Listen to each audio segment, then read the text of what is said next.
Welcome to another SPbN production. The following is rated for mature audiences and may contain graphic themes that will be distressing to some viewers. As always, we recommend you ensure the safety and well-being of yourself and those around you at all times. Viewer discretion is advised.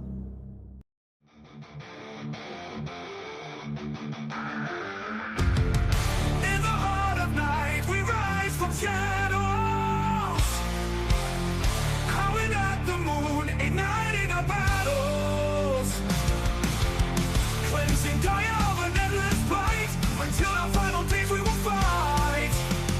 Thanks, man, we stand united as one.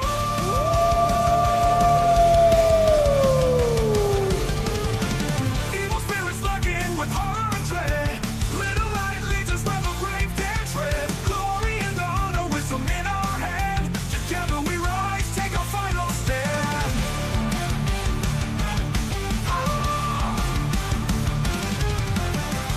Everywhere we run, the wind is at our back. All the warm forces we will track. From the depths of the ocean to the clouds in the sky, vampires tremble as we learn to fight. Rage across Tampa, in this fight we'll stay. Evil spirits lurking with horror and dread. Little light leads us where the brave dare tread. Glory and honor, wisdom in our hands. Together we rise, take our final stand.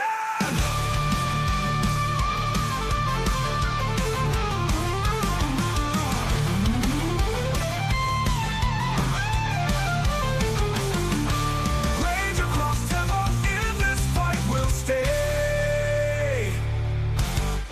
Everywhere with the pack, let the night be our guide. In battles of honor, we shall never hide. Rock will never hide.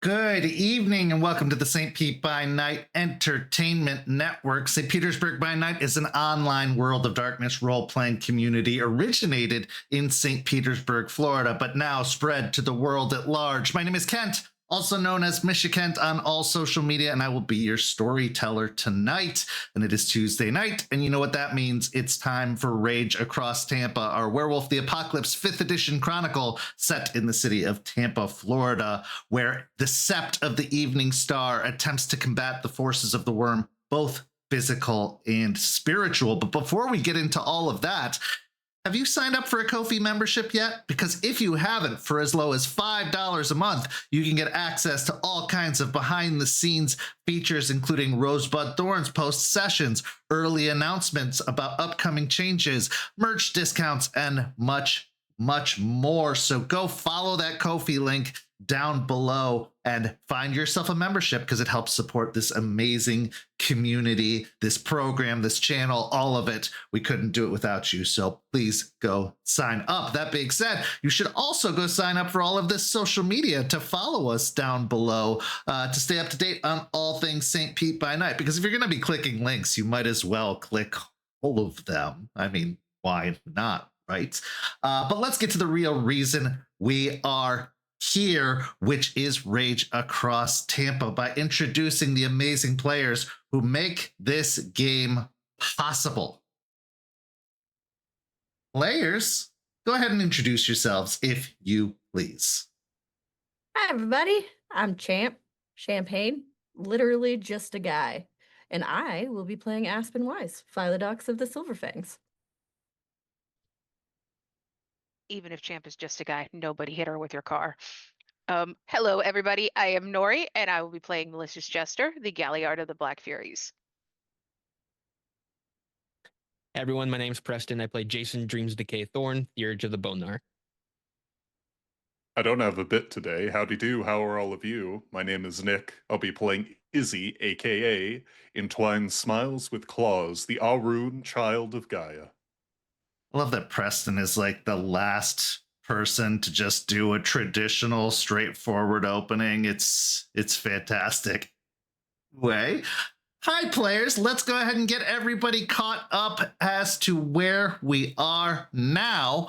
Last week, we saw Izzy head to the martial arts combat arts training gym where they met Javier, who they had previously met with Terrence, and were given a bit of an interview / tryout to get a job with the program at the gym, that they would be training, they would be helping supply the gym, they would be helping work with underage youths that are at risk. A lot of potential and a potentially volatile situation for a guru, as frustration can often take hold. But Izzy was able to show their restraint, their calm, and was able to make a further connection with Javier and get the job.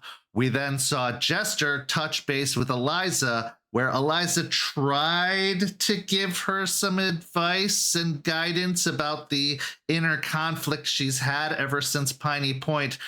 But in actuality, Eliza revealed just how distracted she has been lately, which prompted Jester to push a little bit harder to find out what exactly is going on with the Stargazer Theurge. It was then revealed with the presence of the cult of Fenris and the return of Brandon that Eliza is having some conflict, and she even talked a little bit more about what led to this course of events.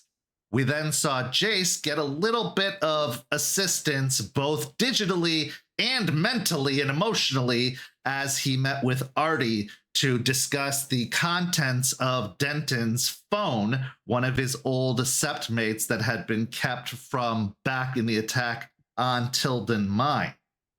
He also was able to discuss what was really bothering him and what had triggered him about the whole encounter with Charles at Piney Point, and delve a little bit deeper into that.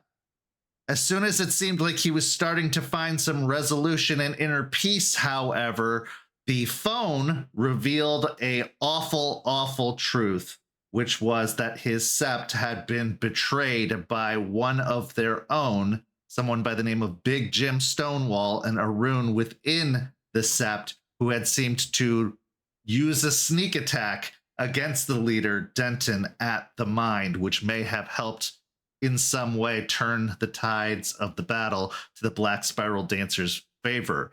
Witnessing this betrayal, Jace, needless to say, felt many feelings about it, including a strong need for revenge and answers as to what caused this kind of betrayal.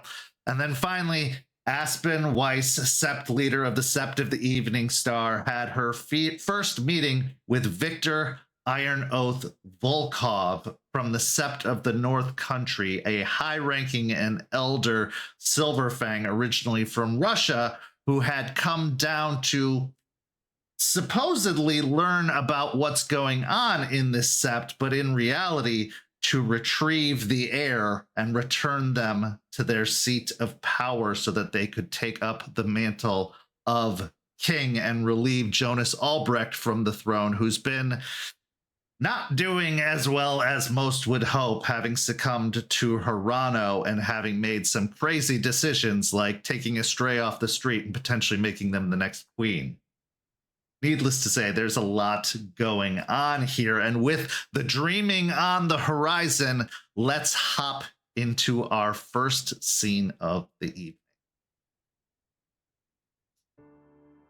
Jace, you've had a lot of things happening lately, to be completely honest, with your trip out to Orlando and discovering the world of mages and the weave, with Moses now being told that he has to undo the magic he did to the staff which bound Eshu to give you access to the dreaming to rescue Turtle, but the process of doing so could potentially be very costly, as he would lose all access to the weave as Paradox corrects itself and makes things right.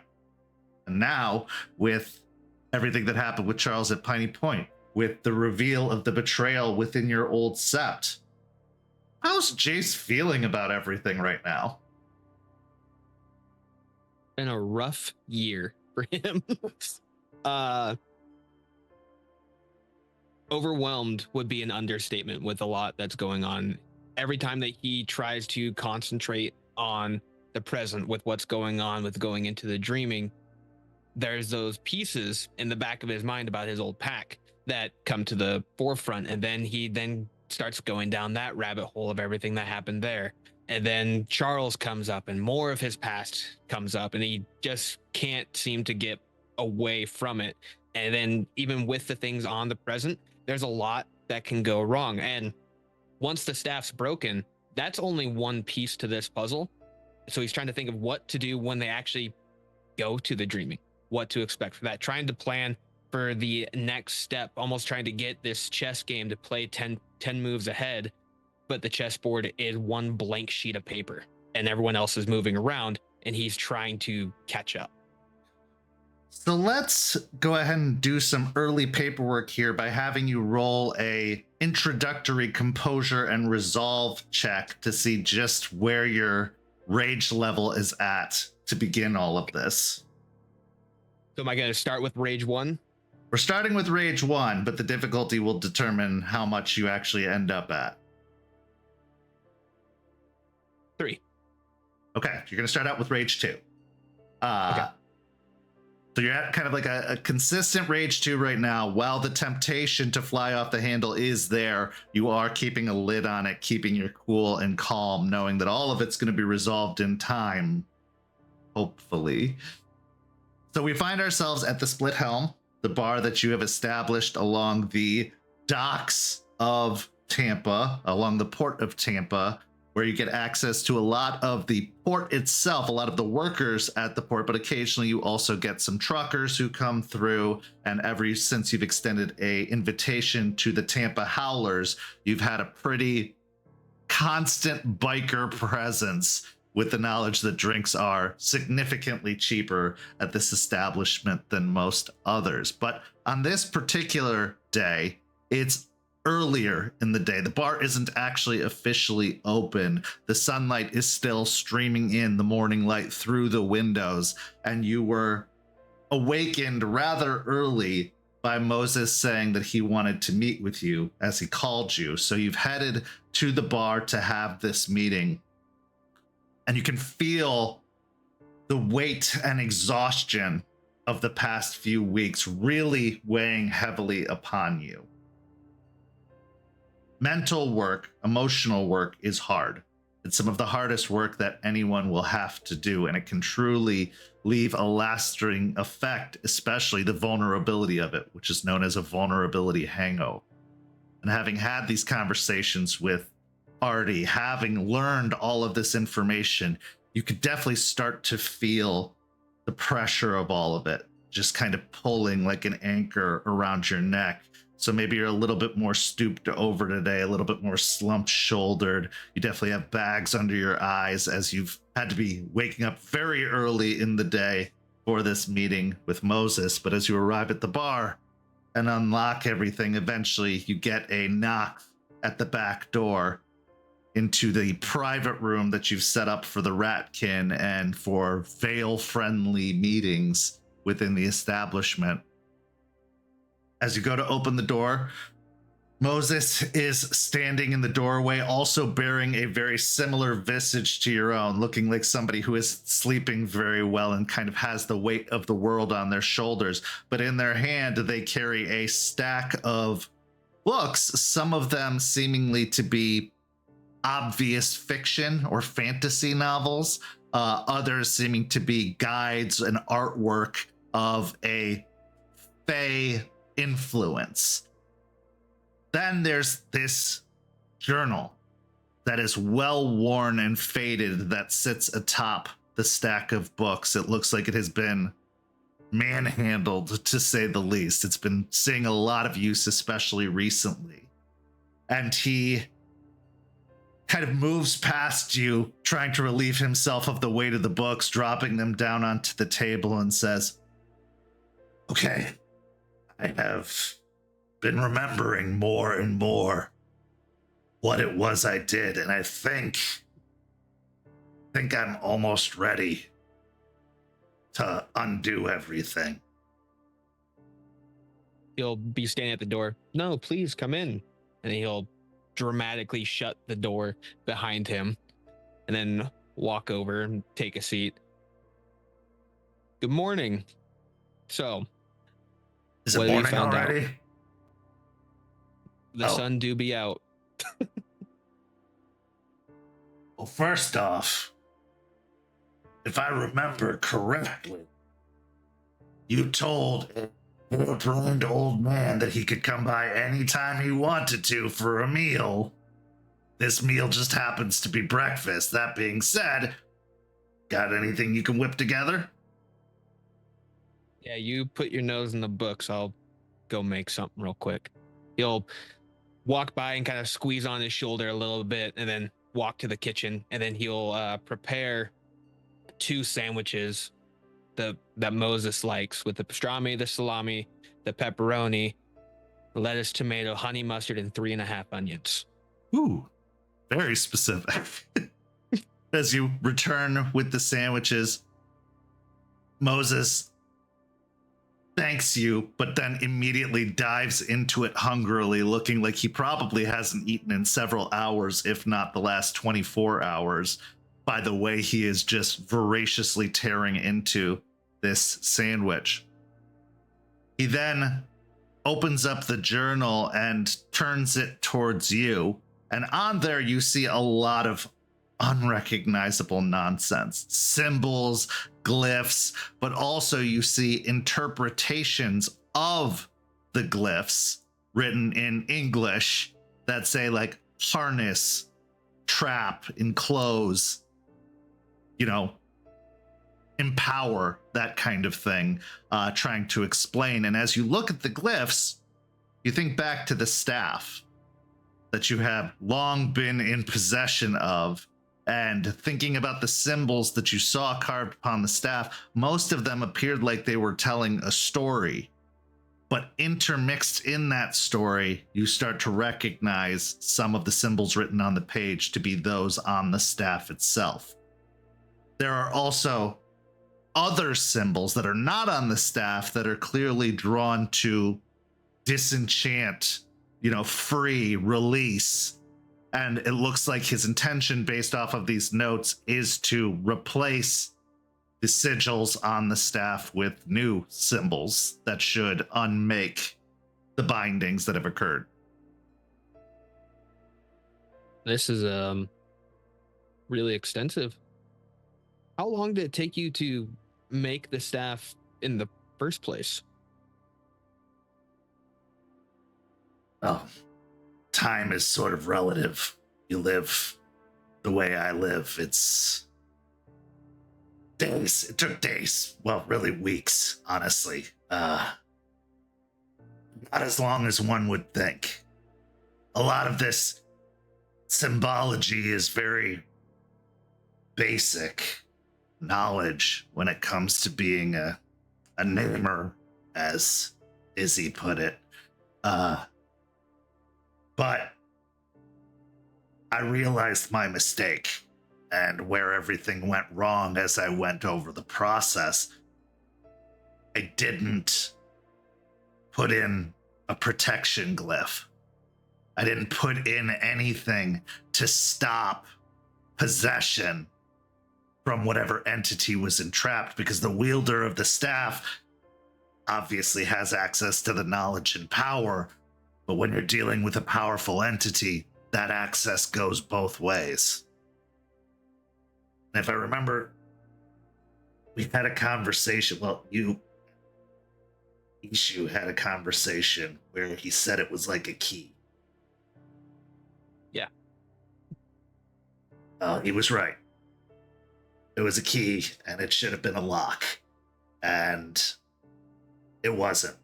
Now, all of it is wrong and stupid, and in my age and everything, I can see why it was a bad idea to begin with. But when you're used to working with the forces of creation, you can kind of sometimes get ahead of yourself. So your purpose the whole time of making this was to entrap someone, to just gain knowledge. Honestly, yeah. the dreaming and the Fae and everything having to do with that has always been more of a mystery to us. And I thought, with good intention, knowing more would be better. Having more insight, more access to the forces at work. I mean, we know a great deal about Guru and about vampires and ghosts, wraiths, as we call them. We have a vast variety of knowledge, but the Fae and the dreaming have always been this other, this unknown. And what we don't know can be dangerous. What we don't know, what we don't have a handle on, could prove problematic, especially if we aren't prepared for what we're going to encounter.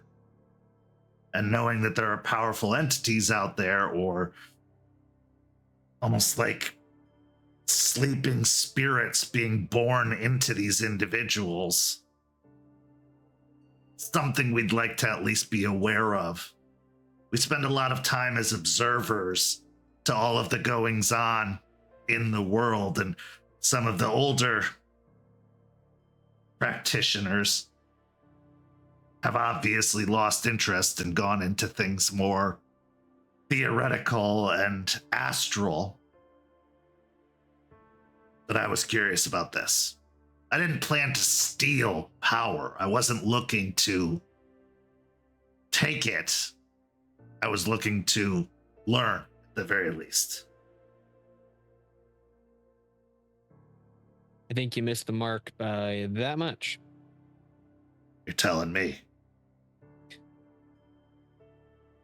So, with this process, with everything that you're going to be doing, is there anything you're needing from me, from us, to make this easier on you? 'Cause I don't know like what all it's going to take for you to make this happen. But I want to make it as easy as possible for you. Well, you don't have any access to the winds of a tornado or hurricane, do you? Fresh out, sorry.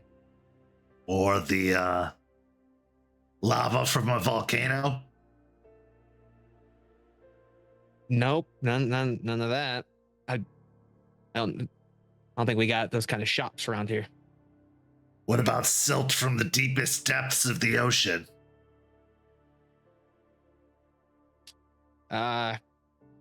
I can ask around and see what I can find, but it's probably going to be a no.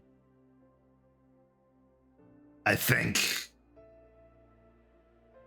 a candle, some water, natural sourced water, preferably running water, some dirt untouched by man, and probably just some incense could work just fine. Luckily, most of that's going to be a one-stop shop for me. I know someone who is going to be able to help quite easily with all that stuff. Had a feeling.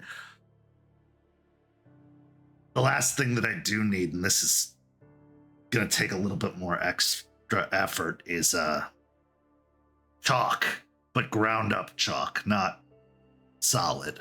I need the dust of it to create the necessary circles around. Should be easy enough, but it does take a little bit of extra effort. Okay.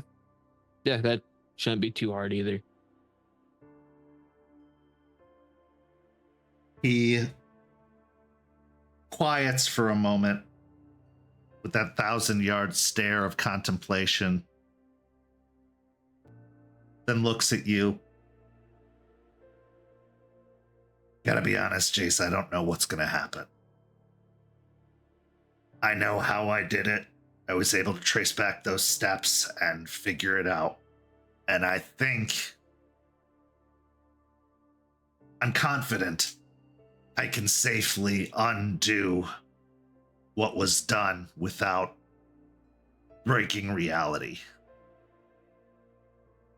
But there is a possibility, a potential, that anything inside of the circle could be altered. Could be... I don't know. I've done the preparation, and he turns a page in the journal in front of you and points, and you can see a bunch of warding rituals and a bunch of sigils for protection. These symbols will protect everything outside of the circle, basically limit the blast radius of whatever's going to happen. But anything inside, including myself, isn't safe from that. And honestly, it's probably something I deserve, but I didn't want you to be unprepared for the possibility that this could do some damage. All right. Well, what precautions can you take to make sure that doesn't happen? I can take some, but we're talking about the powers of the dreaming itself, the powers of the land of Fae just being unleashed. It's like breaking a dam or turning on a hose after the hose has been cinched for a long time. It's going to be sudden, it's going to be powerful. And truth be told, I don't know for sure what state Eshu's going to be in when they see the opportunity of freedom waved right in front of them. How forcefully they're going to come out and how much ire they may have for what was done. Which is why I don't want to subject any of you to any of it.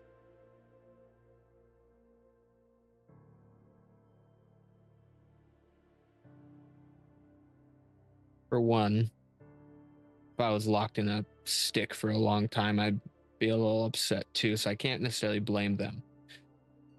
But they're aware of my feelings about you, and if they lash out, just as much as I'm needing them, they need me, and they need the group. I don't think they're going to be going out and breaking bonds right away.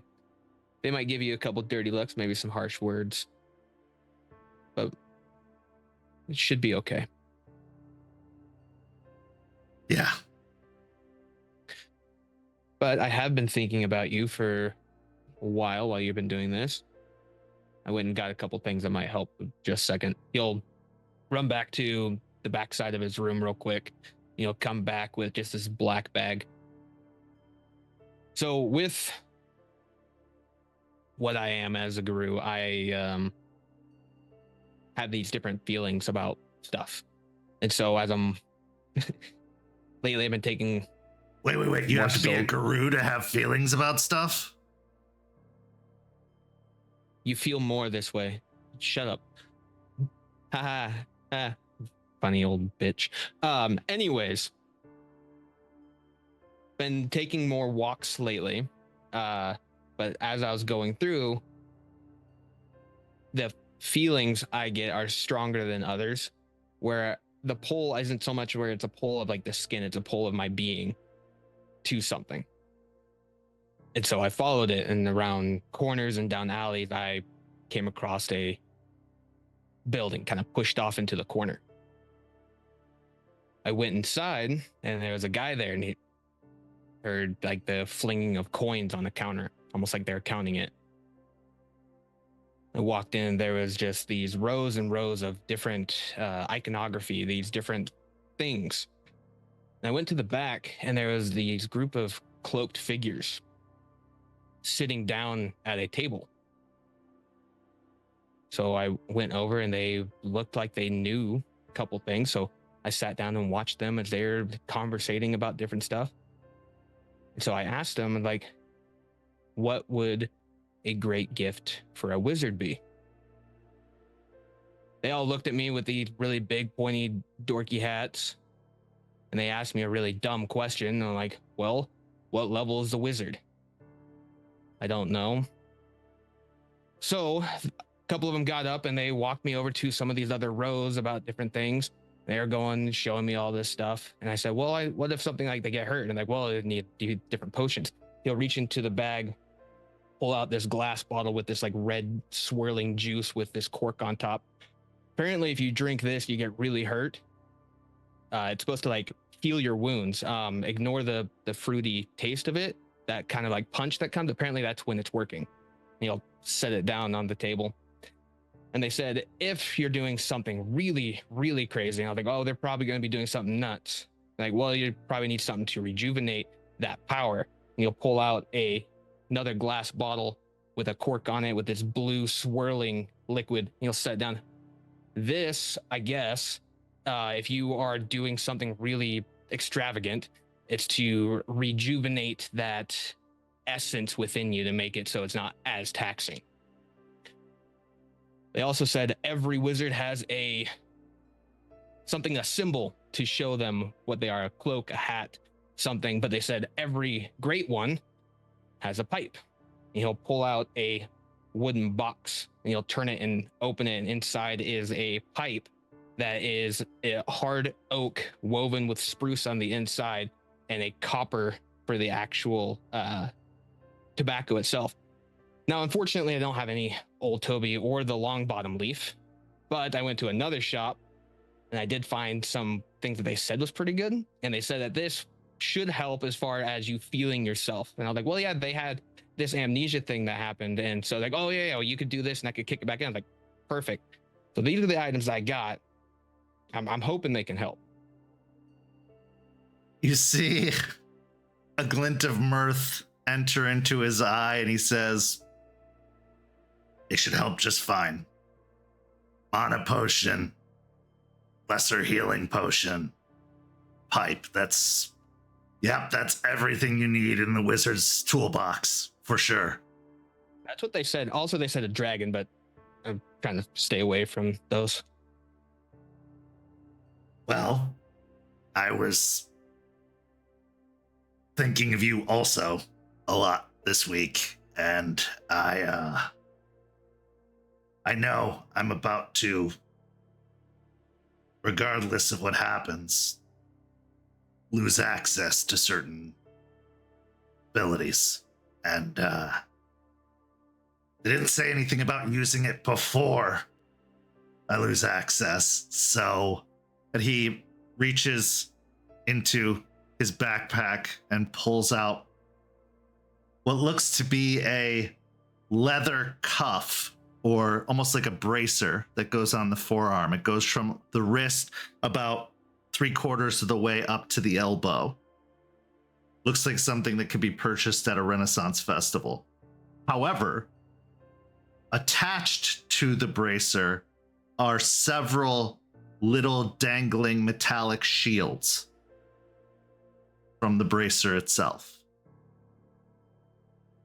And he passes it over to you, and the little shields almost make a chiming or jingling sound as they're passed over.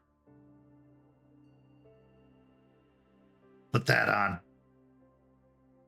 It should lessen any negative effects that could be sent your way. It's a shield, obviously. Never said we were clever. But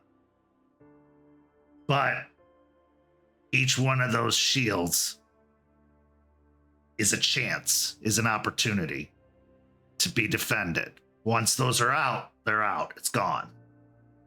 But there's about 6 shields there. So for the first 6 times you encounter something painful, it will lessen the effects of that pain. And knowing what I've learned about your kind, it should work no matter what shape you're in, as long as you're wearing it. Consider it a thank you gift for taking such good care of me during this whole insane process. He'll take and he'll put it onto his forearm and like he'll stand up real quick. Like, just bear with me. He'll start shifting into Glabro just to make sure that it will like expand with his forearms and everything, making sure that it's good to go all together. Go ahead and make the rage check. Got a 2, so now I'm at rage 3. Well, your rage goes down, so it's a 1. Oh, that's right. Yeah, that's right. Yeah. So as you make the transition, growing in size, you can see Moses take a distinct interest in watching this process of your change. But as you grow, bits of hair sprouting out across your skin, you notice that the bracer grows with you, seems to shift, doesn't grow tighter on your forearms like some of your clothing might in this bigger shape. It's still comfortably tied around your wrist. He'll look at him, give him a smile, then go back to his Hamid. That's really cool. Thank you. You need to be safe. You are a good person. And there's definitely a shortage of that in these days. So the good ones we need to look out for as much as we can. And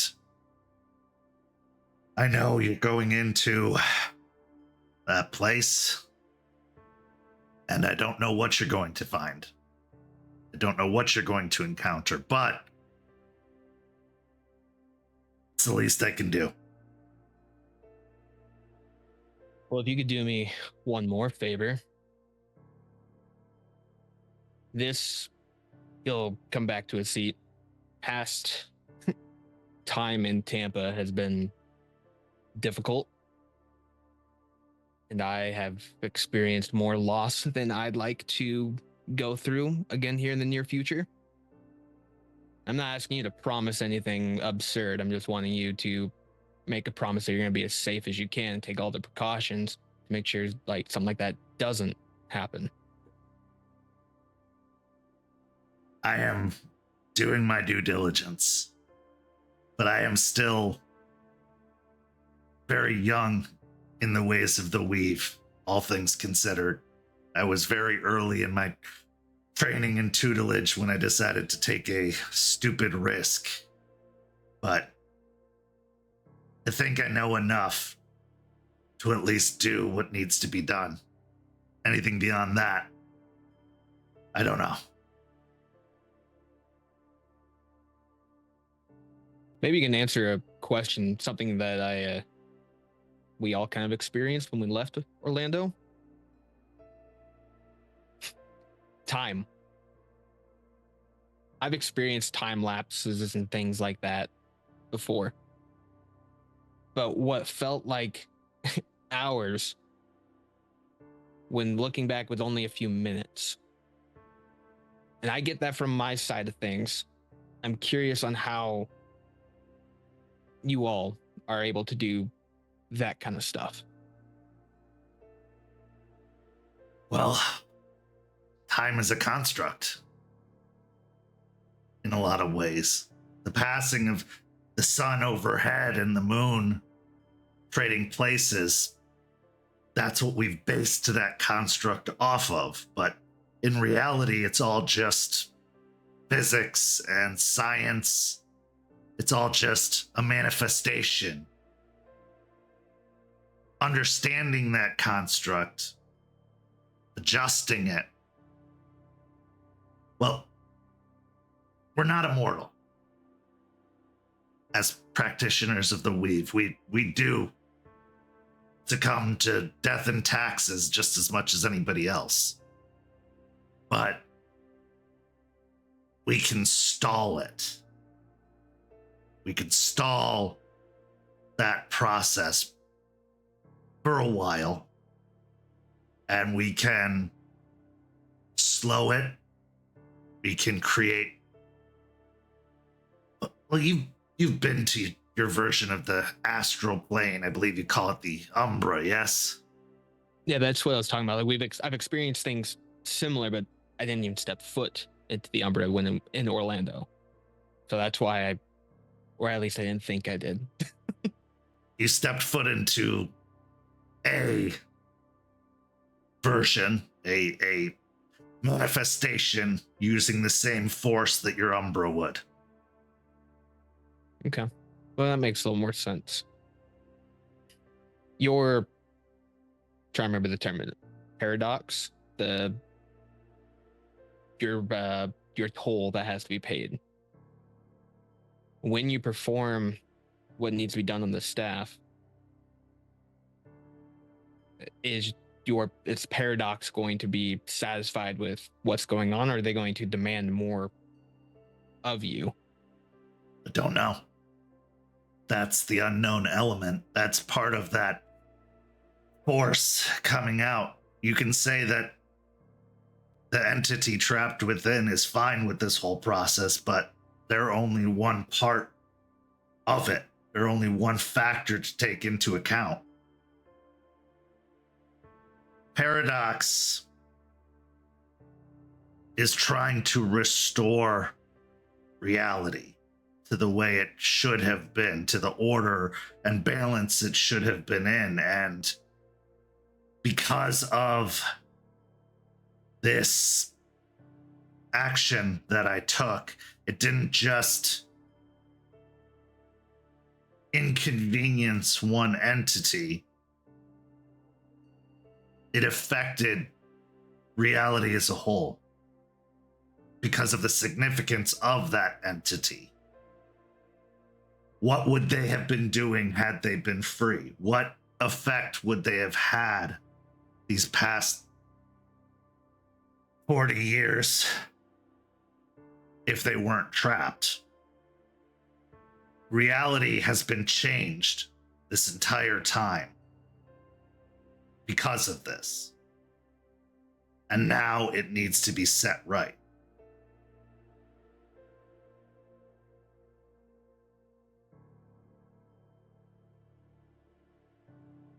I guess that makes sense.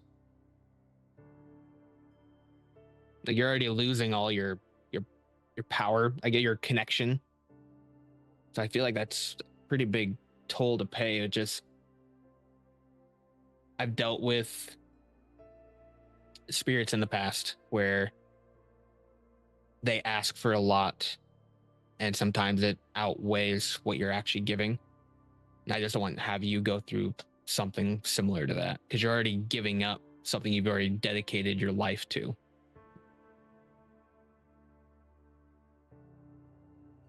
We don't get to pick the consequences of our actions. They just happen. And I deserve whatever is coming to me. I flew too close to the sun. And when my wax wings melt, I'm gonna fall.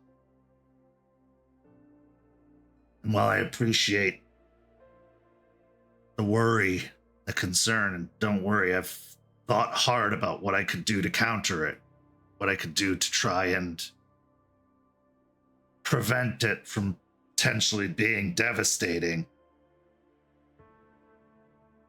The truth of the matter is it's going to do what it's going to do. And there's no stopping it. And whatever it decides, it's what I deserve.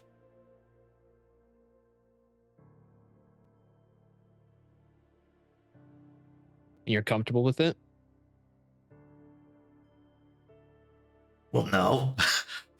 I don't think anybody's comfortable with the idea that their existence could be unmade, or their body could be destroyed, or there's too many possibilities to prepare for any of them.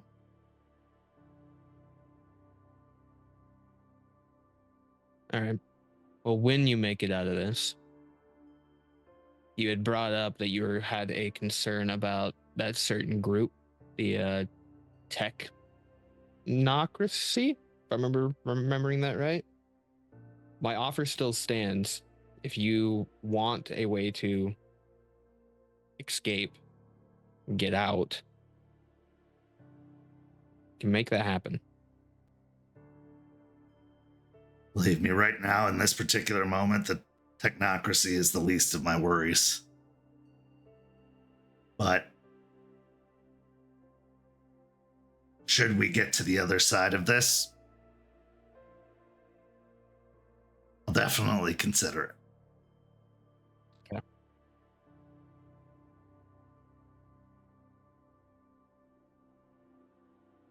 Don't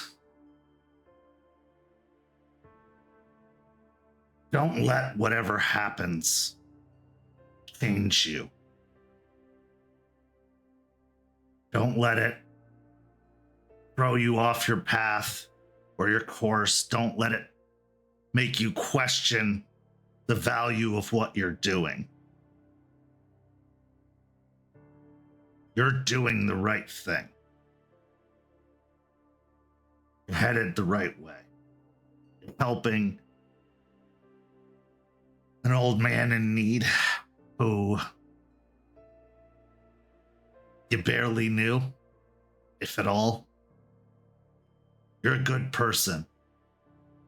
Don't let this make you bitter or vindictive or mad at reality for doing what reality is supposed to do.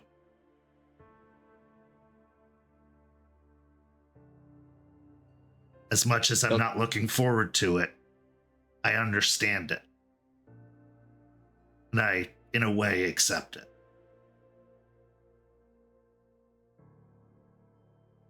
They'll take a moment.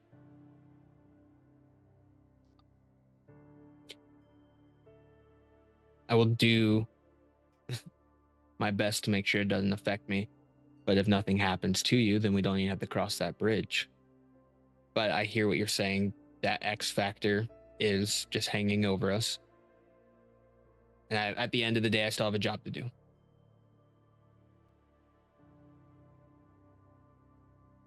Don't blame the prisoner for the prison.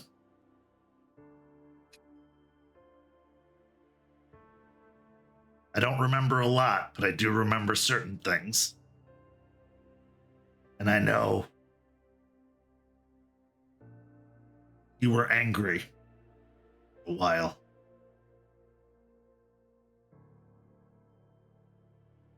I don't want you to be angry because of this.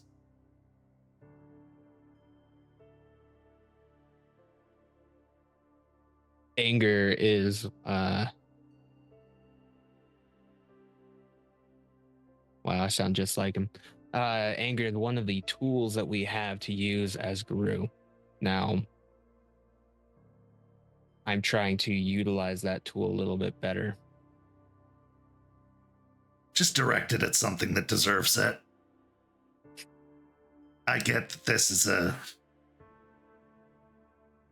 trickster god, but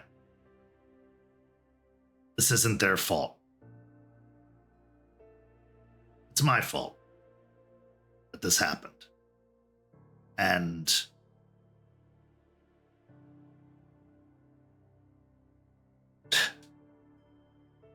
that's just all there is to it.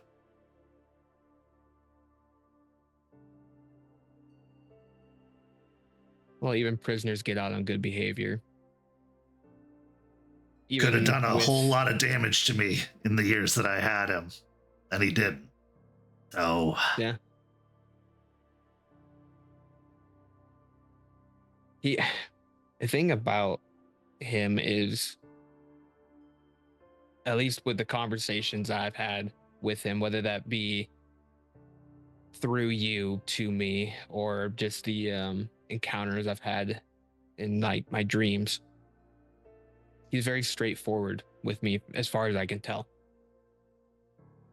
There's certain things that he'll say to play on the trickster aspect, but every time it's still a path. It's windy, but there's no multiple ends for what he tells me. I just have to walk where he tells me to, and then I'm able to find what his meaning is. Now, the path leading with you, that one's been a bit of a strange one. Me ending up with the staff, and then you in my dumpster. So tricks, but they're all part of the plan to get this.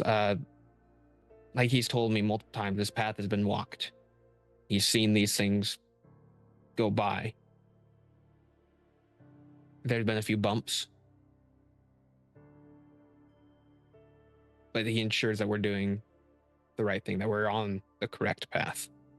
I don't know if that gives you any comfort, but it gives me a little bit someone of his abilities saying, you're doing the right thing. But if you're going where it seems that you're going, you're going to need that kind of favor. Yeah. Do you remember anything as far as, did you ever go to the dreaming, or do you remember anything of that with him? Well, honestly, it doesn't, as far as I can tell, work that way. Since I'm, or at least a part of me, was here, my body would stay. The rest of me would go, or at least the part that was him would go. Right. Yeah.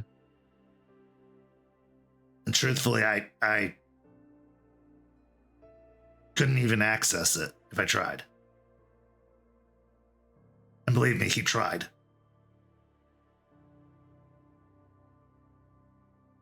Yeah, that sounds like him.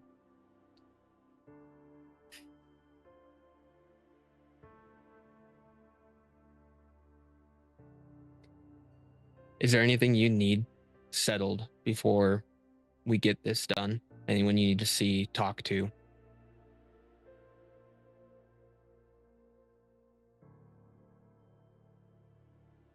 You've been my only real friend for a long time. I have,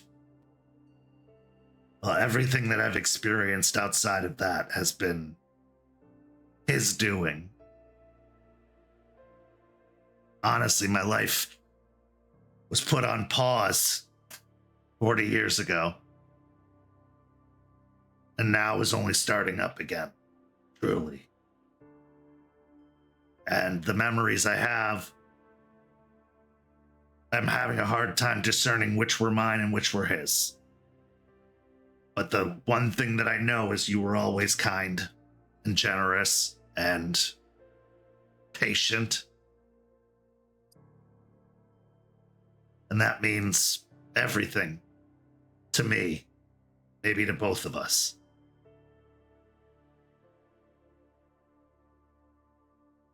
Well, in that case, I will be there for when you make it out of here and you watch us go into a place that you've only dreaming about.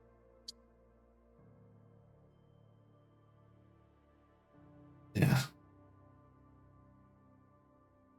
I definitely am a little bit jealous, I won't lie. You're about to experience something again, it seems. Twice now. That can only be fantasized about.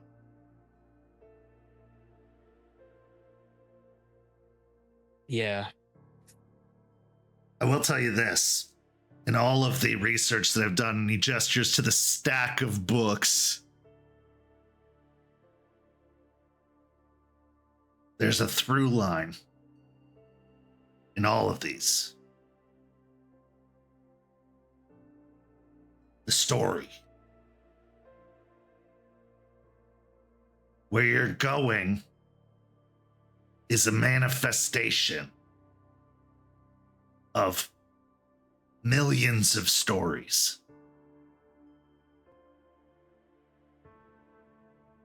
Don't forget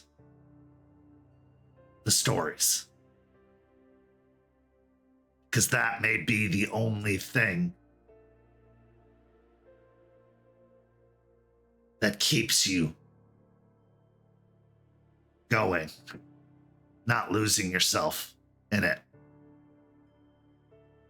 Because another through line is forgetting. And not just forgetting what you've seen, what you've experienced, but forgetting yourself.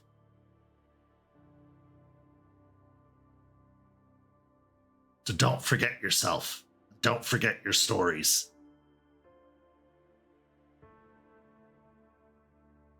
That will keep you anchored. I'll pass that on to the others. Good. That'll be helpful. Well, I think I have everything I need. I'm gonna spend another day or two just mentally preparing, focusing, finding center, all that good stuff. And it'll be time. But you're more than welcome to hang out here and do that. You don't need to go wandering off somewhere again. At least here I know where you're at.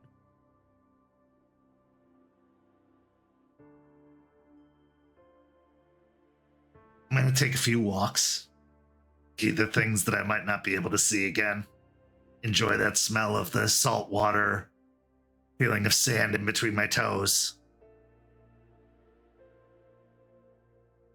But I'll come back. Yeah.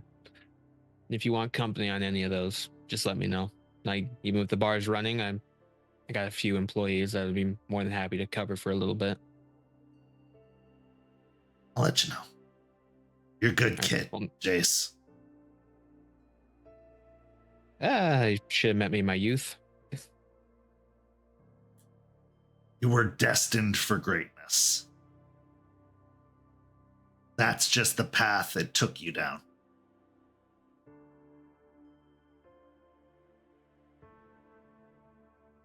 I appreciate that. Not much for accolades, so I'm gonna go prep the bar and get it ready for today. He'll stand up and stand behind him and give him a quick squeeze on his shoulders. If you need anything, I'll be up front. I'll let you know. Okay. As he said about doing your tasks, your mind's still divided for certain.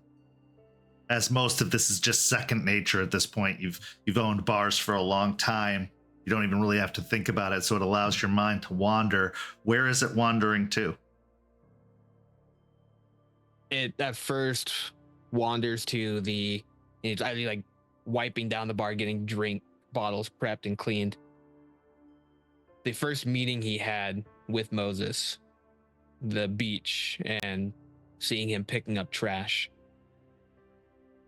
Then it skips forward to when Jace is in possession of the staff and the weird coming to terms with the possession, and then the meeting of Ravi, and all these feelings come rushing up as he starts scrubbing the bar top harder and harder and harder.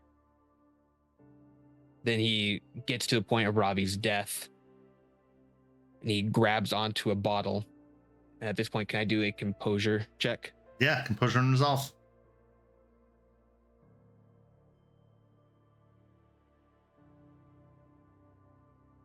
Two. Okay. Your rage will spike to 3. Yeah. He'll grab the bottle and just chuck it across the other end. And then walk out of the bar real quick. And then just start pacing down the docks, trying to come to terms with everything that has happened, and then getting to the present and what's upcoming, where he could potentially have another close friend die.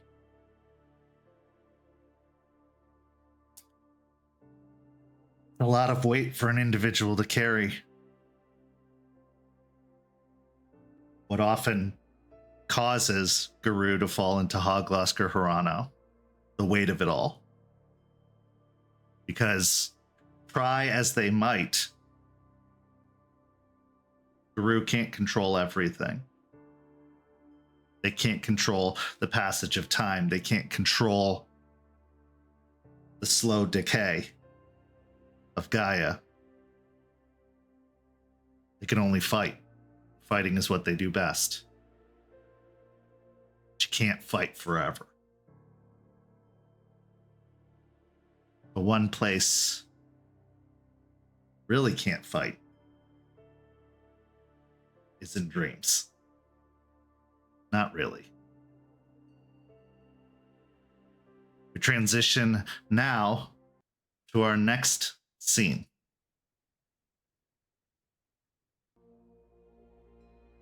Aspen, you have had a lot of conversations recently, and your most recent conversation has been possibly one of the toughest ones in a while. While Iron Oath made a lot of good points and may have poked a few holes in some of the things you thought were strong in your theories and beliefs, the truth remains. What to do about Charles. You've always left it up to choice, letting people decide for themselves where they're going or what's happening to them. But in this particular case, that idea of choice rivals what you think is best. You've always assumed people are going to come to the right conclusion, the right decision.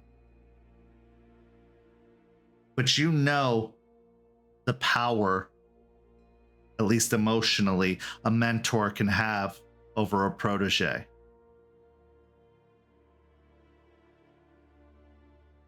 Will it be about choice, or will it be about duty and obligation, something that has always been a cornerstone of Charles's personality?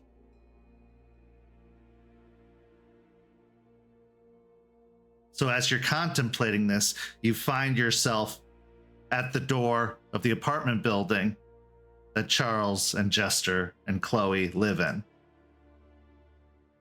Heading to the elevators, you go up to the top floor, to the familiar hallway that leads to Jester's apartment,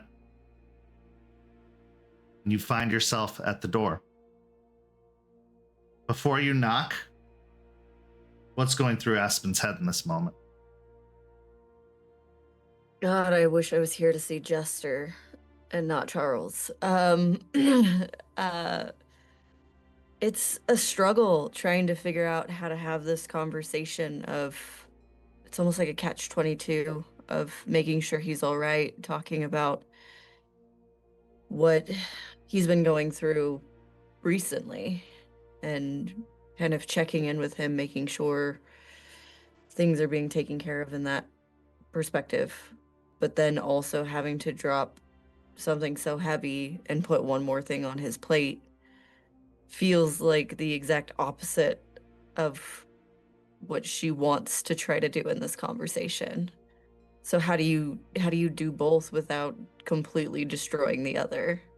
How do you comfort him and make sure he's okay and ask him what's going on, but then also completely rip a new hole in what is Charles Albrecht? Some damage is unavoidable. Skinning your knee as a child, or feeling your first heartbreak as a teenager, not getting the thing you want. But some we do control. Telling harsh truths. It could be the right thing to do. That doesn't make it easy. So as you're bearing that in mind, you knock on the door. A moment later, door opens, and almost immediately you're hit by a wave, a smell of cleaning solutions, all-purpose cleaners, it's strong. Especially considering your place, which is clean, but not this level of clean. Everything has its place, and occasionally you might dust, but not like this. It's almost a smell of disinfectant that hits you. As standing in the doorway is Charles Albrecht. Not wearing a suit coat, but he's wearing the same button-up shirt and slacks, and you can see the top button is undone. And as he sees you, almost instinctively, he goes to button up the top and straighten the tie that has been loosened around his neck. Aspen? Charles, you know that they have disinfectants now that are better for the environment, and they usually have a citrus smell, so you can kind of get away from the bleach. As she walks in and like passes him. Yes. Jester has told me many, many times. I've just found that they aren't as effective. Would you like something to drink? Sure, I'll take a coffee. All right. He walks over to a very fancy coffee machine. Looks like it does coffee and espresso, and starts preparing a drink for you. What can I do for you? Well, with everything going on right now, with us planning to head into some new unknown, I wanted to check in.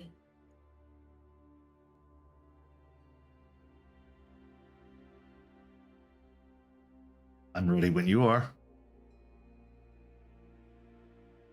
How have you been with everything? She kind of looks around the apartment at everything sparkling clean. You can see a conflict enter into his face, a conflict of resolve, keeping up those walls, those barriers, and then just the truth of the matter that he's not doing very well. That his past is haunting him, quite literally at this point, with the arrival of Isidoro and now Iron Oath Volkov. And then the present hasn't been so great either, with Jace and even you.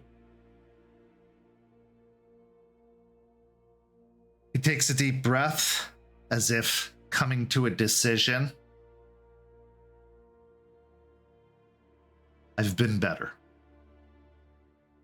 I'm adequate, capable, but I've been better. Not too worried about your capabilities. I know you've always had a way of making that work, although decision making hasn't been your best lately.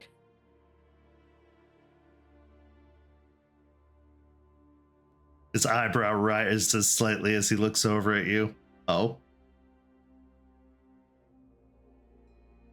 You have to know that what's going on is affecting not just your personal interactions, but your job as well.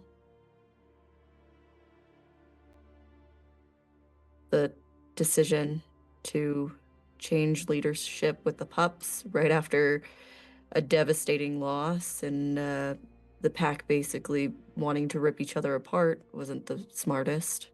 Having forged allowed to challenge Ray in such a delicate situation isn't the smartest. It just, I can tell something's different.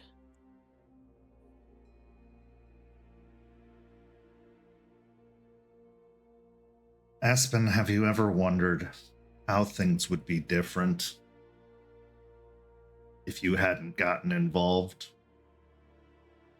Have you ever questioned everything that you are and everything that you've been through?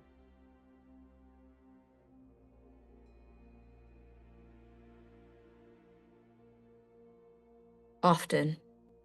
And she kind of stones herself because she's not used to having vulnerable conversations with Charles, but she wants to be as honest as possible, but it's uncomfortable.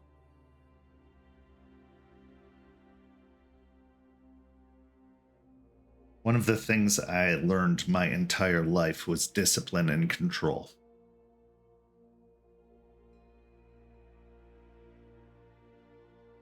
For the first time, I lost both. And the consequences were severe, more severe than I could have ever imagined. Is one of those elements of control that I was taught was distancing myself. To remain logical, to remain focused. Ever since I've come here, all of that has been thrown into an upheaval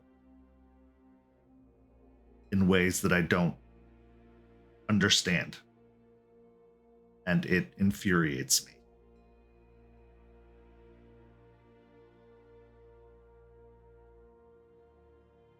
I've had to question what I've been taught, seeing the effects of it firsthand, seeing individuals like Isidoro and Jason, and how they're affected by what I believe, what I do, what I know.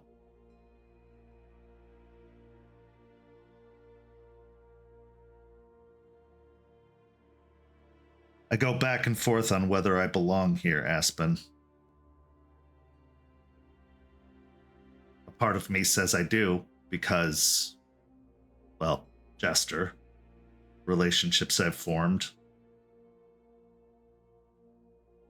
A part of me, very large part of me, believes that I belong somewhere else. That I am, like the others, a relic of an old time. Do you want to be?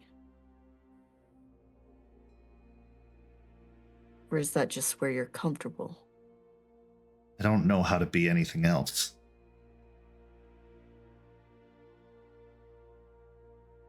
And truthfully, Aspen, there are times that I believe it's not entirely wrong, and that I believe you're wrong.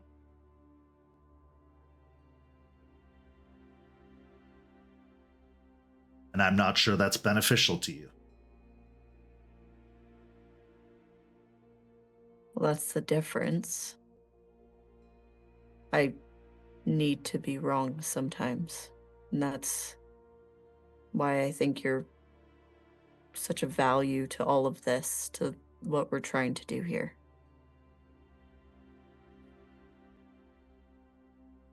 You're right. I do think that it's old ways of thinking that got us here, and that things need to change. That doesn't mean that everything I believe is going to be the right way.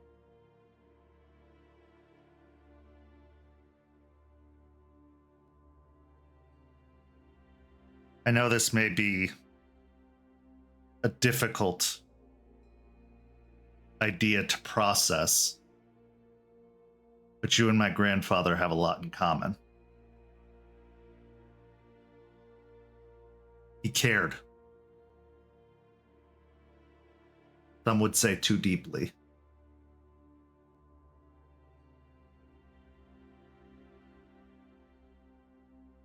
The nation as you know it now is changed because of him.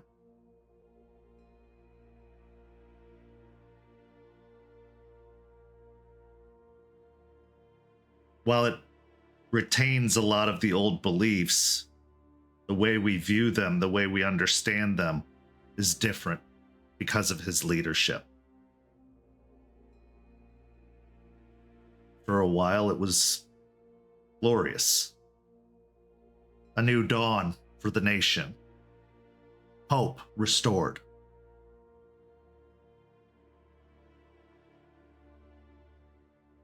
But because of how much he cared,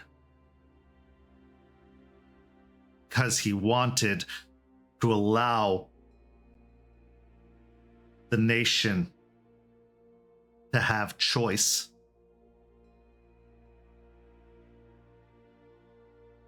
He had to watch them make the wrong choice over and over again, believing that the consequences might set things right.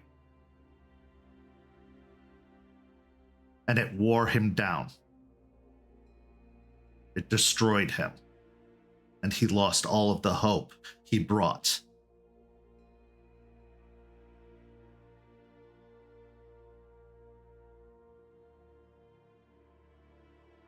Let me ask you a question, Charles. Do you love Jester? Of course I do. And if Jester made a mistake, something that you would deem a terrible mistake, what would you do?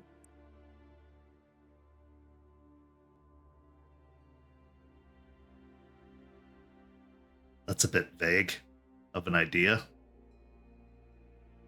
It's called using your imagination, Charles.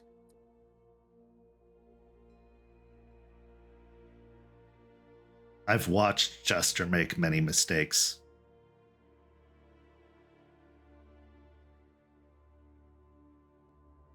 She's harder on herself than the world is on her.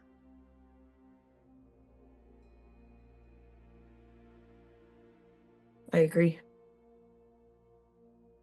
And you love her still, correct? I love her because of it. In part. Because And I let's know say- that she will weigh the consequences more severely than they should be sometimes, but she'll do the right thing anyway. And let's say something terrible happens and Jester dies. For a moment. At that notion, you hear a crack over by the coffee machine, and then the sound of broken glass being dropped into a trash can before a new cup is grabbed out of the cabinet. She nods, and under her breath, she, almost as if she's talking to Jester, who's not there, and this is why we need more than one cup. If she did, would that mean that all of your love and affection for her was pointless, useless, not needed, a moot point?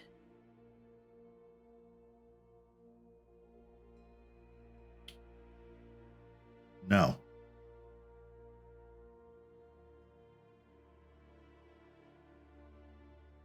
Caring for something isn't wrong. Caring for something so deeply that it hurts isn't a bad thing. Caring for others isn't a bad thing. And because it's changing you doesn't make it a bad thing.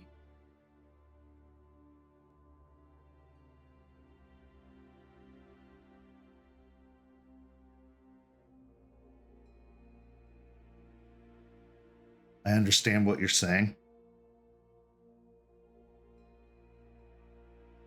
But we're not talking about me and Jester. We're talking about the future of Guru. And left to their own devices, the mistakes the Guru make can be dire for everything.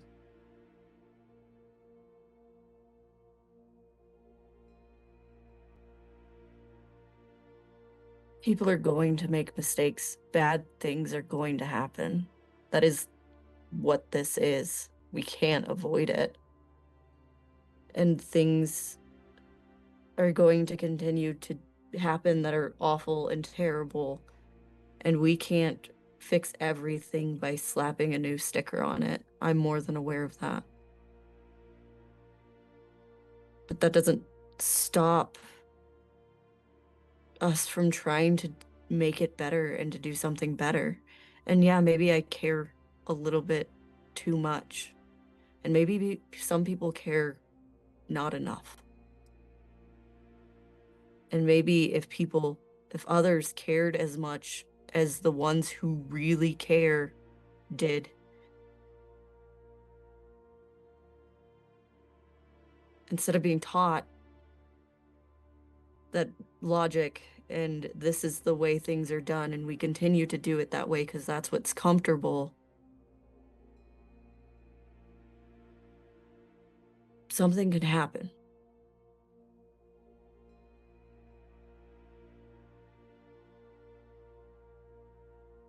Allow me to turn the tables, if I might, just a little bit.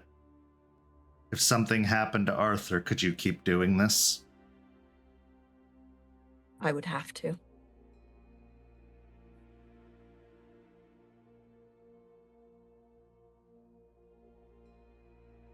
But would you? When I say I would have to, it's not because I'm already here and I'm already doing it. I would have to, because then his death it would just all be for nothing. And if it was your decision that led to it?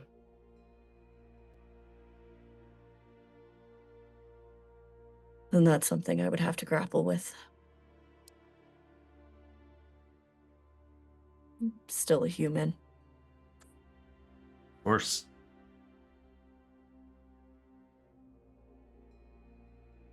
So did the king. Time and time and time again.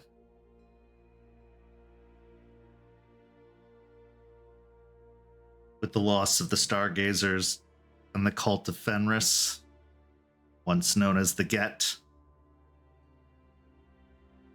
as more and more what he had built crumbled in front of him,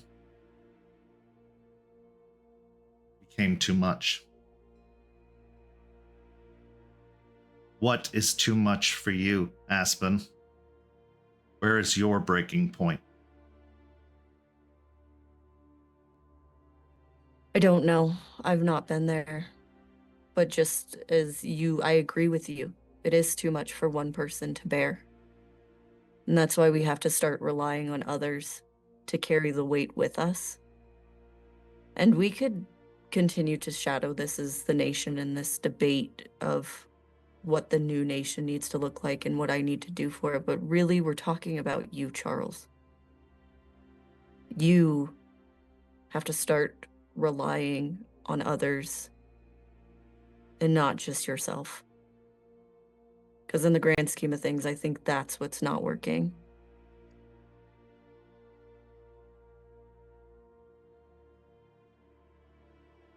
You can't do this alone either. I know that.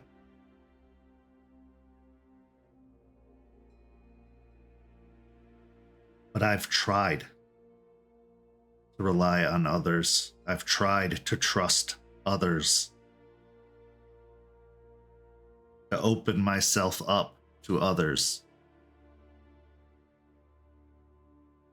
And I've been burned. And it's altered my ability to be tactical and effective. I lost control because I cared. Because I trusted. You lost control because you've never allowed yourself to understand what losing control even feels like and how it could possibly happen. Because you've been so tight-knit in yourself, not letting others take care of you and see those sides of you, that you felt like you had to hold it in for so long that it came out and you didn't know what to do about it. There's a difference.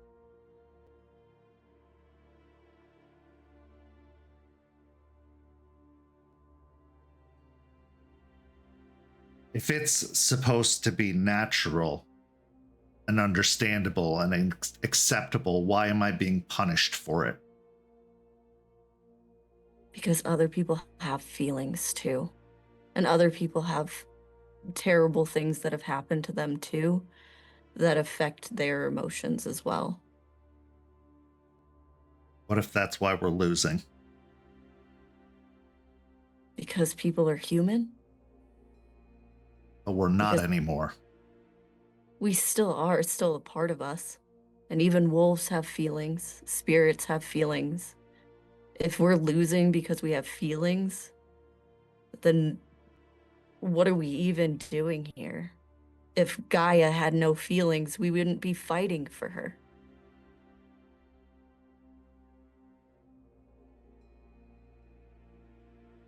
If she couldn't feel pain, if she couldn't feel sadness, if she couldn't feel the weight of the responsibility of this world, we wouldn't be fighting. And nor would we want to, because we wouldn't have feelings to have the passion to do so.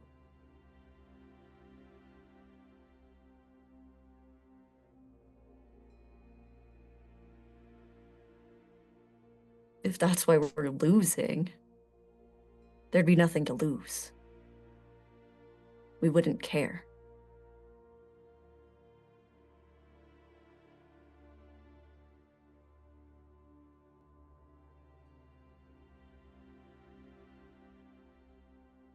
And she kind of looks down at the counter. I'm not saying this to convince you. It's almost like I have to say it to myself as well. Because I was there too. I didn't want to make friends with any of them. I didn't want to make connections and be passionate and care about this at all. I didn't. And you get around these people, they break you down. She smirks. And it's uncomfortable. It's uncomfortable to feel things you don't want to feel. But it's necessary.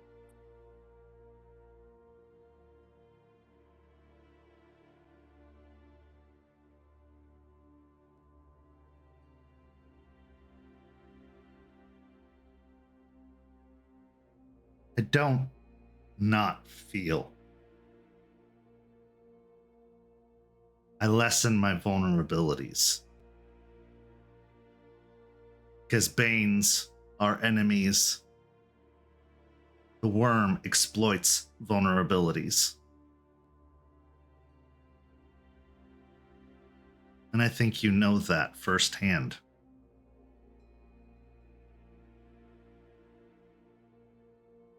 I do.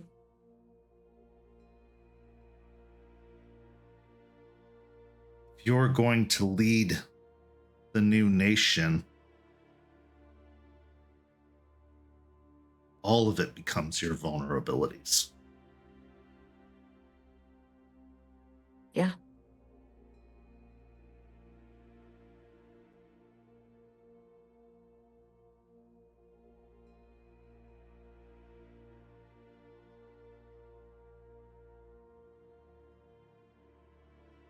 You can see that he's conflicted, trying to decide whether he should say what's going through his mind at the moment or not.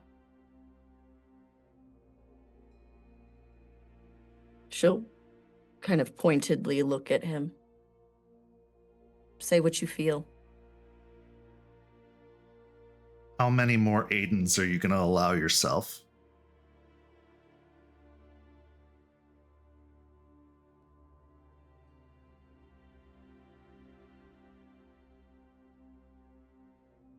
How many will it take to break you?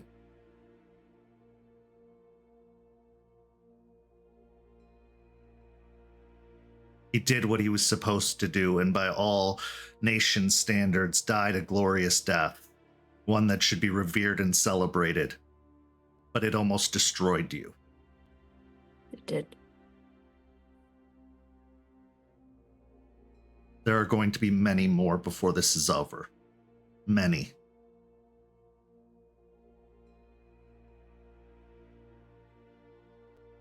Aiden also almost destroyed me because I wasn't willing to let others be that close to me. And then when I started to, I lost him.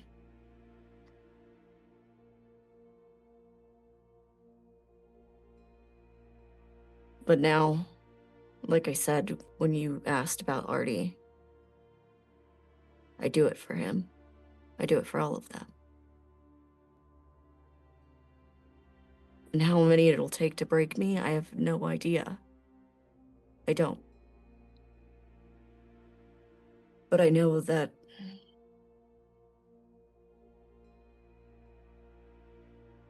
carrying them with you is part of it.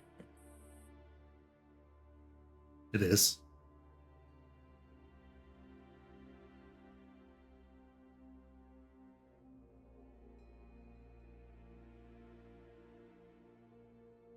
I'm not upset with Jason because of how he reacted. I'm not even upset with Isidoro for hating me.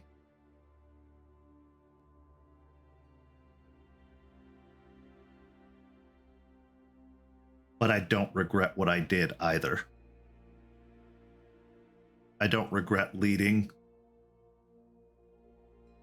Isidoro and our pack the way I did.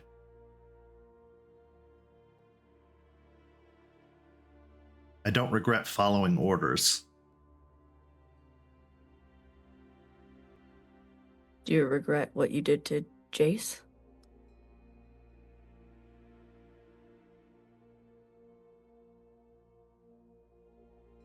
Should I? If it's a natural part of what we are, it's supposed to be so openly expected and accepted, should I? Because yes, I do. Those feelings aren't so black and white. Understanding from his side, knowing that that's natural and you didn't have control over it, is something that he needs to understand. But also knowing that you hurt somebody you really care about is something regrettable. It's not just this order of rules to follow. Feelings, I know you hate spirits, but that's probably why. They're wild, they're unpredictable, they don't make sense. They're not logical. You don't get to just put them in a category and say that's how that works.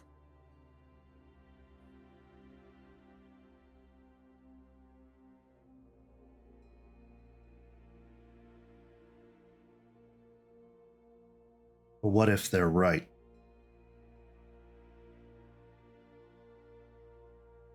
They were right about Aiden.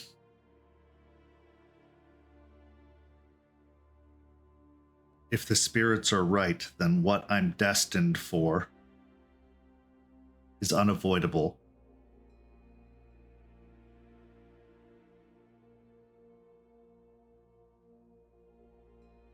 Even if I don't want it. Spirits are good guides. They don't make definitive choices for us. They tell us about the fork in the road, and then they tell us to walk the path that we think is best. I think, unfortunately, as much as I hate to admit it, Aiden just walked the path he thought was best.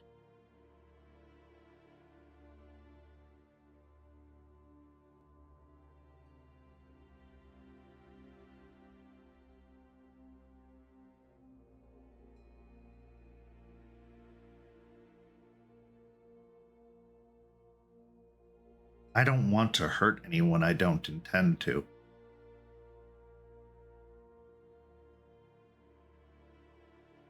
It's unavoidable. I'm learning that.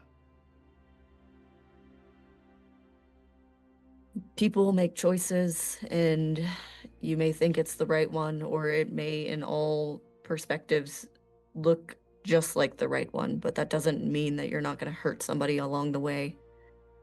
You don't regret following orders with Izzy, And I don't think you should. I think you were doing what you were meant to do. But that doesn't mean Izzy is wrong for feeling hurt by not understanding why you chose your actions, by not being able to have those conversations and considerations. Doesn't mean you were wrong, but it doesn't mean he's wrong for feeling the way he does.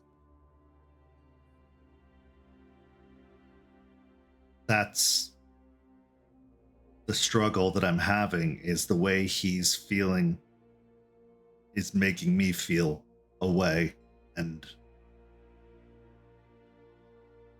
I don't like it.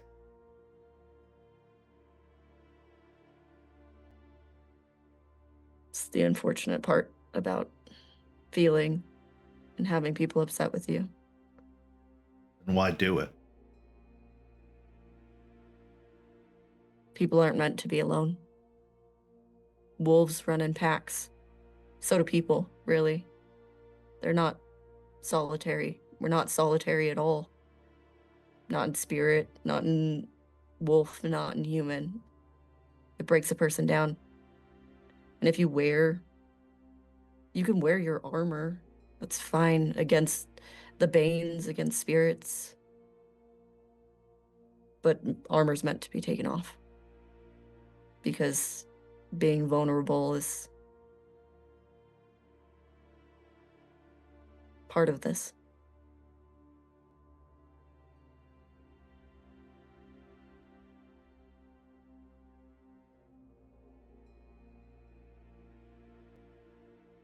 Why did you come here?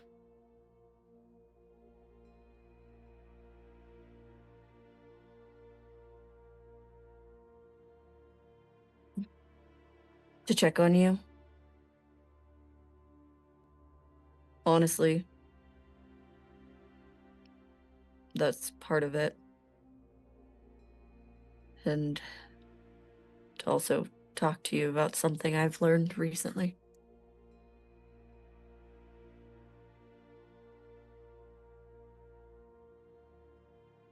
I'm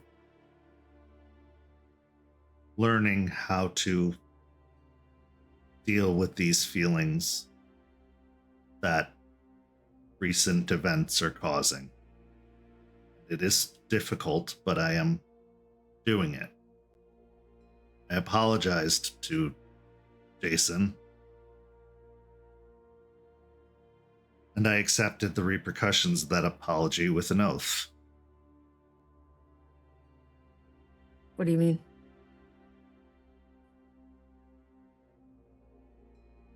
Jason asked me to swear a blood oath that I wouldn't allow harm to come to anyone in this sept.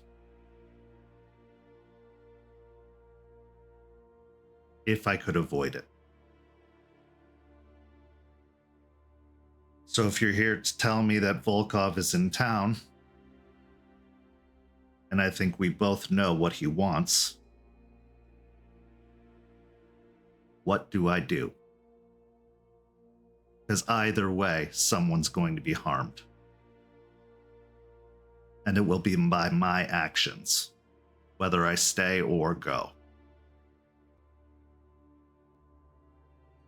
Again, I think it's more nuanced than that. But my question, what do you want to do, Charles?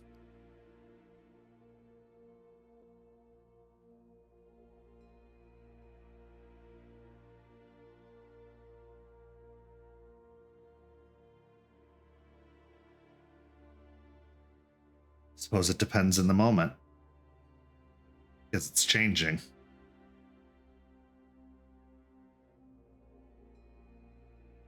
What do you mean? Well,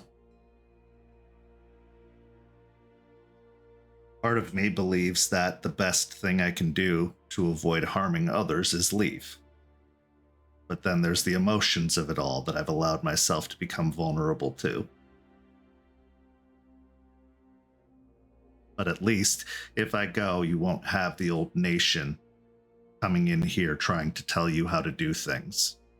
At least if I go, maybe I can manipulate the direction of things from within so that they'll leave you alone and let you do what you need to do. Maybe I can institute change.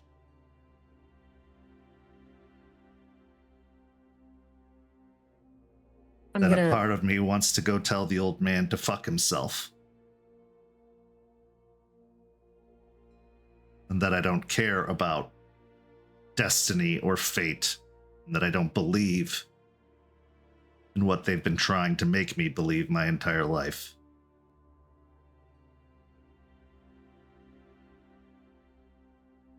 With the oath to Jason, we'll talk about my ideas for oaths later. That's an impossible oath to keep, especially in this scenario. It's an impossible oath because you stay, but there's potential for people to get hurt. There's no tangible truth to it, but as far as possibilities go, it is high up there that people could get hurt. But you leave, I know for a fact Jester's gonna be hurt more than anything. So again, an impossible oath to keep. So again, what do you want to do?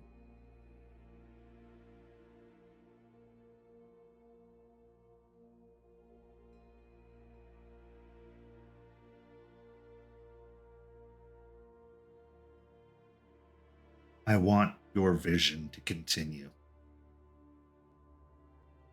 I want to avoid a Guru civil war. I want to be with Jester.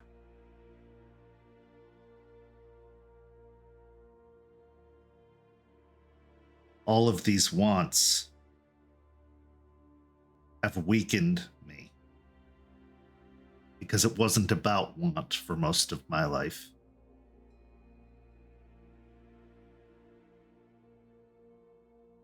It should be. And to the points of all of your wants, what I want is for all of us to be able to live, not just survive, to thrive, to have the things that they want, while also fighting for something bigger than all of us. So you want me to continue doing what I'm doing here? Then I want you to have what you want. And if that means going to the biggest authority we have in this guru life and telling them to eat shit, you do that. And I support it. It's only going to bring more hardship to you and to Jester, and it's going to only risk or increase the risk of danger. We have enough danger to deal with here. But if we don't stand for what we believe in, then again, it's not worth it. There's no point to fighting, to doing all of this, if we don't stand for what we believe in, regardless of tooth and claw or enemies knocking at our door. That happens anyways. Sometimes, Aspen, someone has to not get what they want to ensure others do.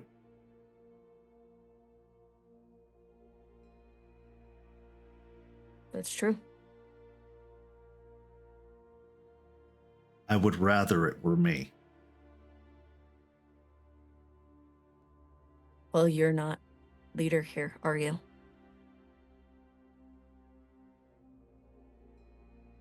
That's my responsibility. That's my job. And that's okay. And as much as I want you to tell me when I'm wrong, Charles, you're wrong.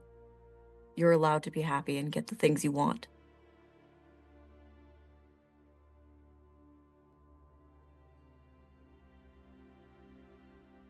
Some things are impossible to have. Doesn't stop us from trying. We're Guru. We're fighting a failing battle. It's in our nature. What if what you've always secretly wanted isn't to be Guru?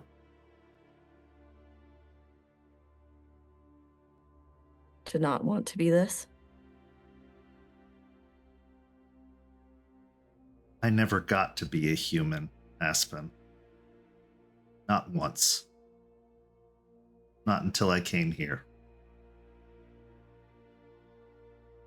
We're not as different as you think, Charles. Childhoods aside, I understand you went through a lot. And I got to be human and you didn't. I don't want to be this either. And yeah, that's not a choice that we get to make for ourselves, but we get to keep what makes us human and hold on to it the best we can. And that's what I'm doing. And that's what you get the opportunity to be your human side if you want. And of course, it's not going to be exactly being human, but you get to try to live that life that you didn't get to have the things that you want and not just the things that were told to you that you needed.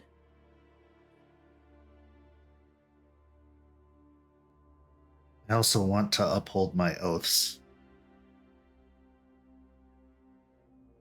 I want my word to mean something, my blood to mean something. Well, I'm sorry to tell you, but you're going to break one either way.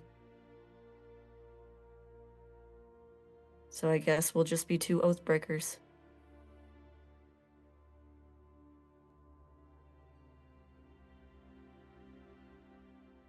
That's easier said than done.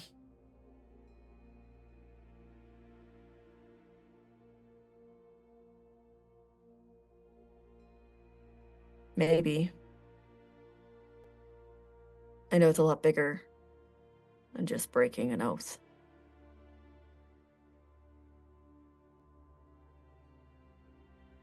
I knew when I took my oath to Jason that some things were out of my control, out of my power. If I were to live by the letter of the oath, I would never have allowed Forged and Juniper to head to Michigan.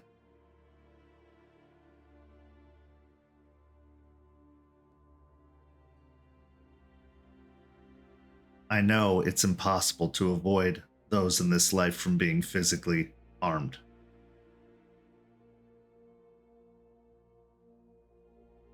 This is much bigger than that. So much bigger than that. It's inviting harm.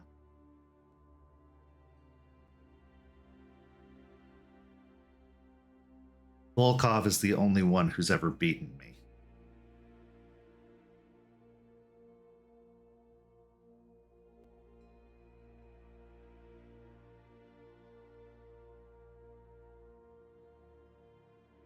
Volkov beat you when you were alone. Solitary thing with no one else. Only themselves to help.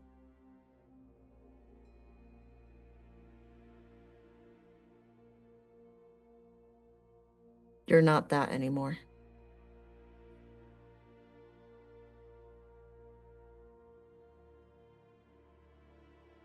Recent actions make me feel otherwise, but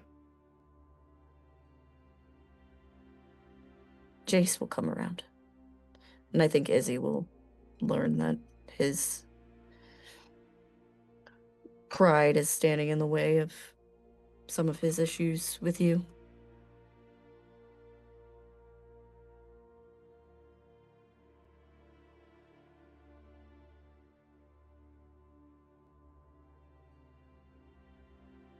so what do you want to do?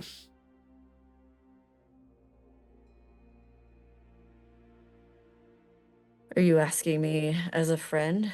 Because if you're asking me as a leader, I'm not going to tell you because you've told me before that you'll listen to anything I say.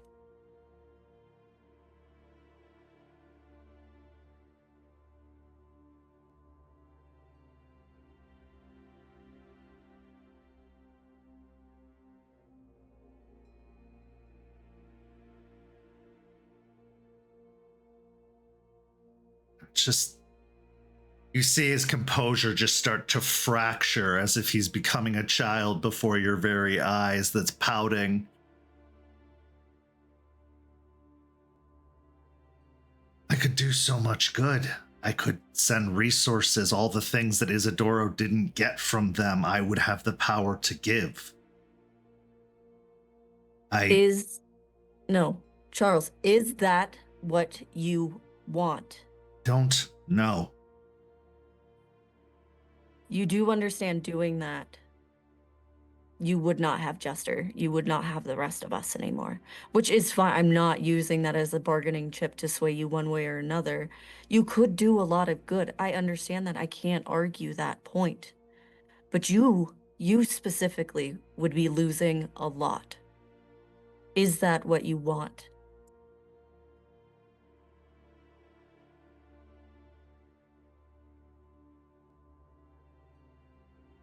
I don't think even you could stop Jester from following me if I went. No, that's also in the back of my head, but yes, but what do you want, Charles? I want to convince them that they're wrong and that they need to change. I want to show them what you're doing here. I want them to see that it's better than anything they've done in a long time.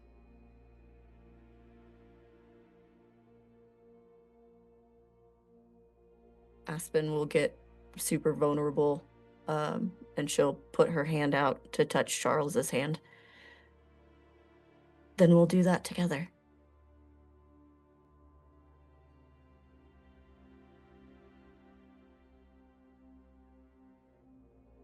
Okay. We'll try. That's all we can do. Stood behind the old nation because it was what I was taught my entire life, but you've given me something to believe in, even though I made it as difficult for you as possible. Well, keep doing that because I need it.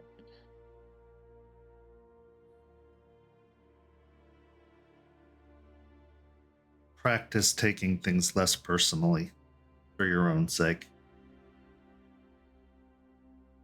There is going to be a lot of tragedy on our road to victory. Use my grandfather as a warning.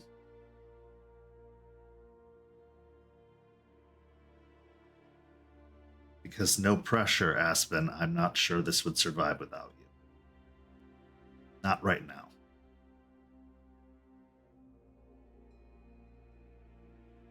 And if I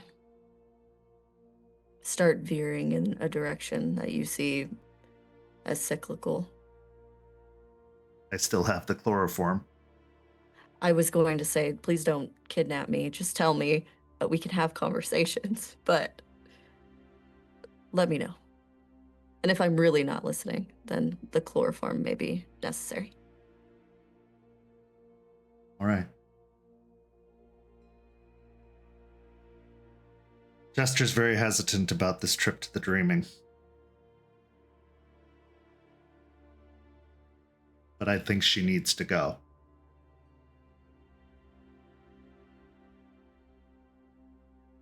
Much as I don't think so. want her to.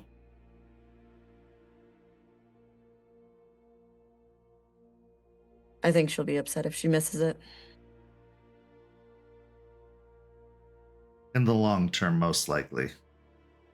Right.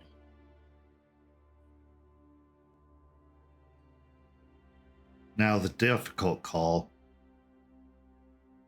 This is really what I don't want. I think I need to stay here. Strategically, we have new arrivals. Sept. We're missing an Arun and a Ragabash from the other pack. And we have the Cult of Fenris knocking on our back door. quite literally. I think it's smart to have you stay.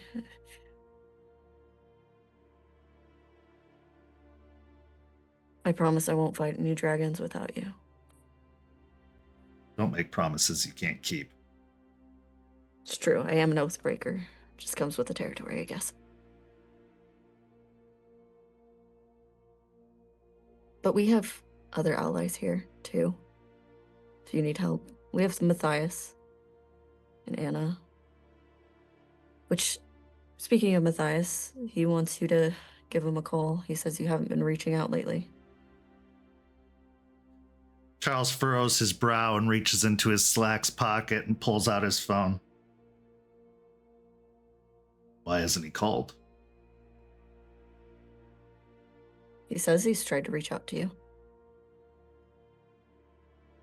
Haven't changed my phone number. And believe me, my bills are paid. Wouldn't doubt it.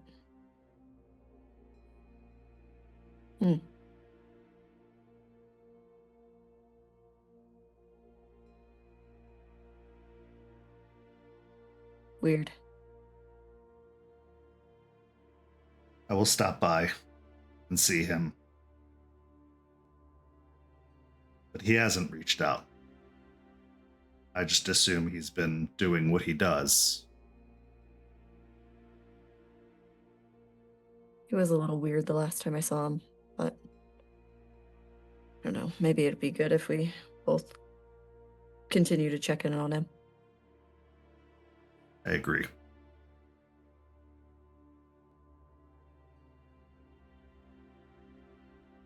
Just come back safely.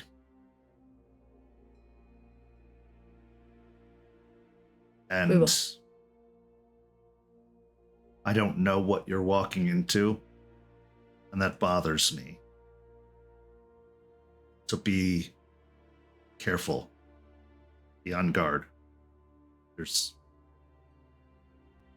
very little strategic advice I can give you other than to expect the unexpected.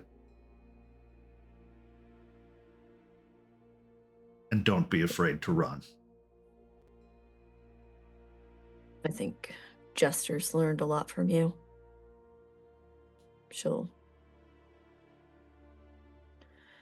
She's got a strategic mind like yours as well. She also has the fear in her now. Because of Piney Point. Yes. May do a good job keeping it under wraps out there, but in here, less so. I get it.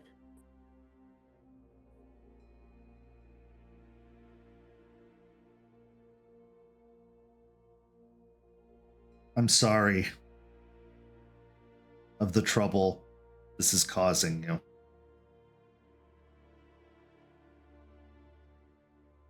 For whatever that's worth. I appreciate it, but I don't need an apology. I'm here for you. You deserve one, regardless.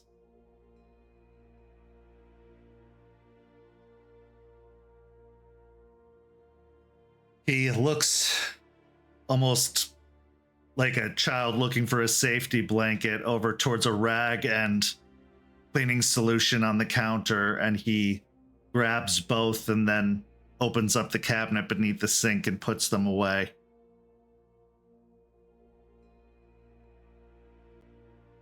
You want to go for a walk? Get out of the house? Does smell too clean in here. A little bit, yeah. As he grabs his coat off the back of the chair and slides into it, leading you to the door and opening it. What's going through your mind after this encounter with Charles? I think there was a lot of firsts here. Really understanding Charles and his perspectives and his feelings, which he doesn't talk about often. probably wasn't easy, and she's thankful that she was able to see that side of him. But also, putting all of that pressure on Charles is unfair. So she's going to be very mindful to make sure that the burden is shared in this new endeavor and that he doesn't feel alone moving through it. And whatever comes, it's because they together know that what they're fighting for is what needs to be fought for.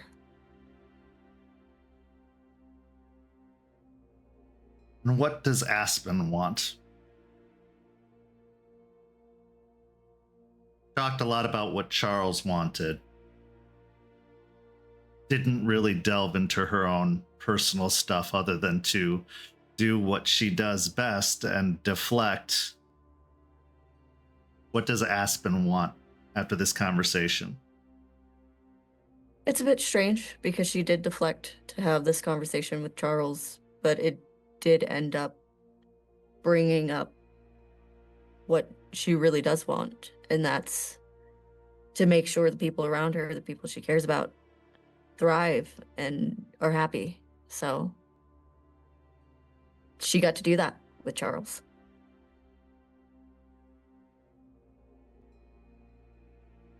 A wonderful motivation,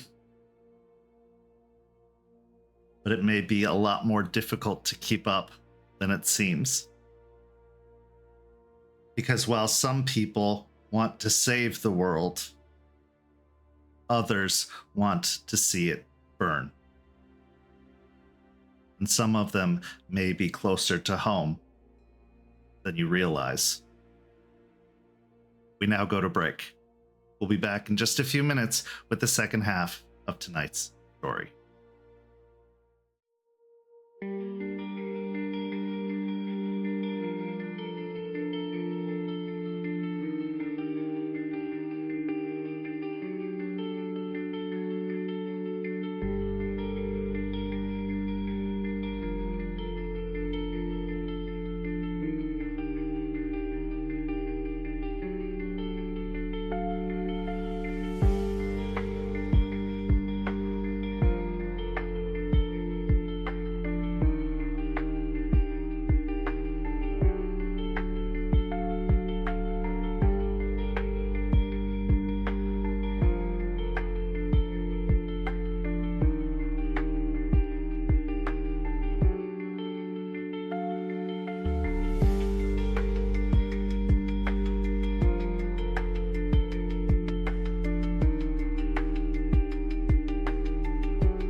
Welcome back. As we return, we find ourselves at the law office of Pelfrey and Weiss. But we're not here to see Aspen Weiss as we often are in these situations. No. Jester, you have come here to see Anna Pelfrey, also known as Eyes of the Sea. He's a lawyer, sure, but first and foremost, she's a Galliard. And, well, you haven't had a lot of connection with the Galliards in the Sept. In fact, for a long time, you were basically the only one. So now is a time to connect. What is it that brings you here? And what are you hoping to accomplish? Anna and I have gotten together a few times to share and swap stories like Galliards usually do. But with everything that happened with the plants and Piney Point, we kind of lost track of that. So I'm hoping to get back together and start our little Galliard powwow, our little Galliard like story swaps that we used to do. Also, really to get some stories that may be pertinent to things that are still going on. All right.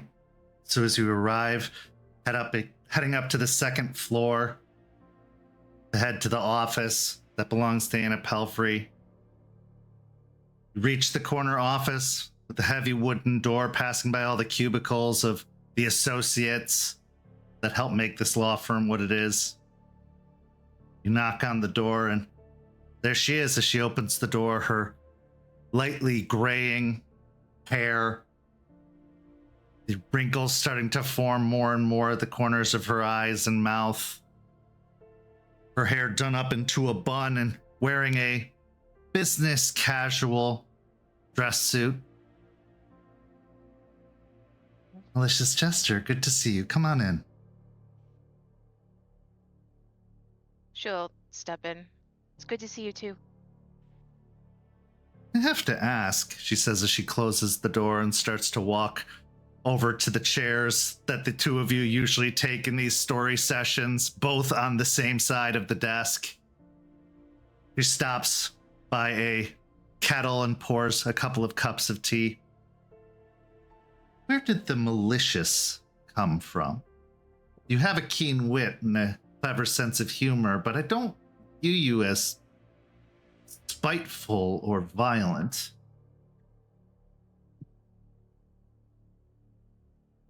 Back in my old sept, the sept of the broken, we went against a lot of companies that employed fracking, oil fracking, and I was part of an activist group, and I was kind of the face, so I tended to say very real truth in a very mean way to them. So I guess you could say the malicious part is two people I consider my enemies. I see. It was just a curiosity of mine. Sit down. I'll head and sit down. I was also, funnily enough, probably a lot angrier back then than I am now, but, you know,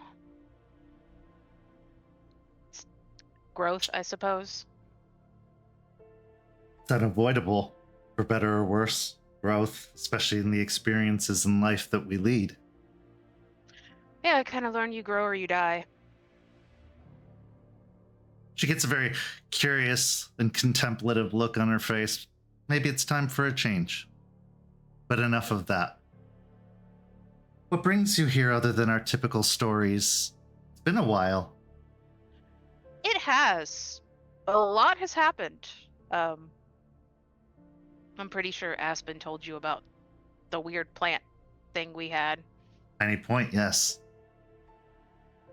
Yeah, so I was extremely busy, as in didn't have much time to do anything else. But figured, things have calmed down now and we could get back together and I could catch you up on what happened. And I have a few things I wanted to ask you about. Of course. How are you feeling after all of that? I know that you had a very unique experience.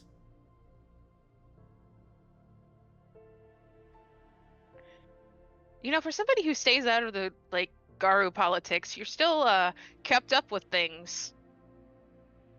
Don't know if you noticed that there were 2 names on the building.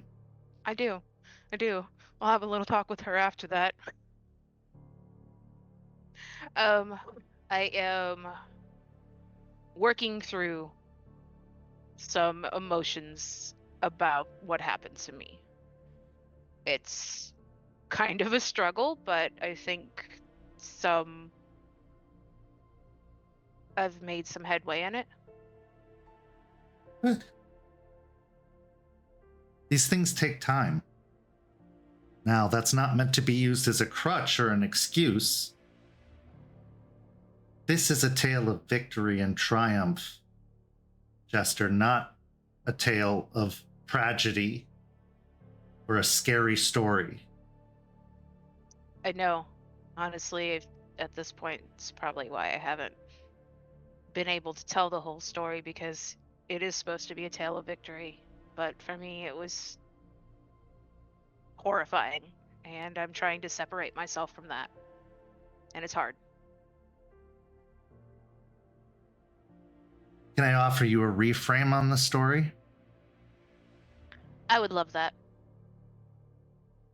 You focus primarily on your perspective of everything that happened, which as storytellers makes sense. We can only recount our events or the events of others as they're passed on to us. But we have a lot more power as the storyteller than we are often given credit for. The Silver Record, for example, is written by generations and generations of storytellers. And it can be adjusted or augmented at times to whatever the particular storyteller's message is, or whatever point they're trying to bring across. Perhaps the point of this story isn't as much the victory as it is the love your pack has for you. The care and concern and willingness to do whatever it took to make sure that you survived the encounter. Far too often in Guru culture is sacrifice the focus. Sacrificing yourself as the Arun to make sure the others get out. Sacrificing yourself as the Theurge to stop some greater evil from emerging. Sacrificing yourself as an entire tribe to make sure an evil is sealed. Yes, that story is starting to reemerge, isn't it? We're actually going to find him soon, or try to. That'll be a tale I'll have to tell you later.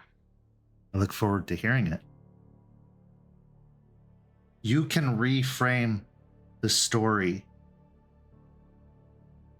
You don't have to relive the pain of it, the tragedy of it, strife of it. Put yourself in another's shoes. They see one that they care about suffering so greatly. And rather than sitting there and watching them suffer or dwelling on the bad feelings they get, the guilt they feel or the fear they feel, they spring into action. It is a tale of the bond you all share. And the willingness to go up against nature itself, augmented and corrupted nature, but nature nonetheless. And that the focus wasn't the destruction of an evil in that moment. The focus was the saving of a friend, a packmate, family member. That's the story as I see it. Yes, evil was defeated. The Guru won the day. There's plenty of stories like that. If that's the message, it gets old after enough tales. You'd see Saving Private Ryan 13 times in a row, and if all you take about it is they won World War II, it's a boring movie.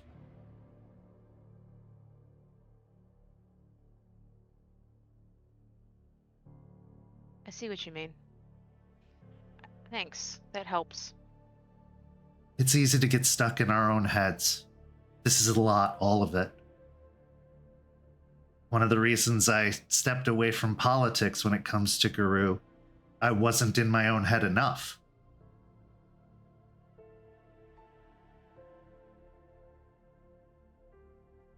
There's a balance, a delicate one. And yes, it's easy to get swept up one way or another, but you can always come back to the center. You don't punish yourself for being in your own head. You don't punish yourself for being out.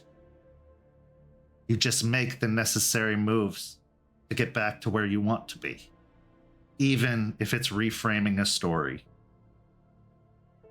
Yes, you should work through your own personal feelings on the matter, but you needn't dwell,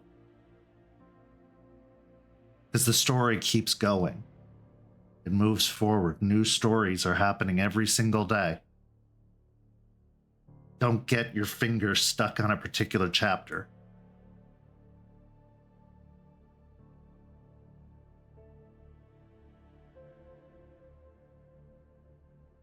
That makes sense. Yeah. That helps a lot. Though now you've given me another question or stories I need to get from you, such as, your side of things on how the nation politics went, could be very useful to us. I'm happy to share. I think you'll notice there's a reason that I'm staying in town more often and returning less to the Sept of Jupiter. Even though it's my home and I care deeply for it, there's a change coming. And as a storyteller, I can't help but be on the forefront of that change, if it's only to document the events that occur.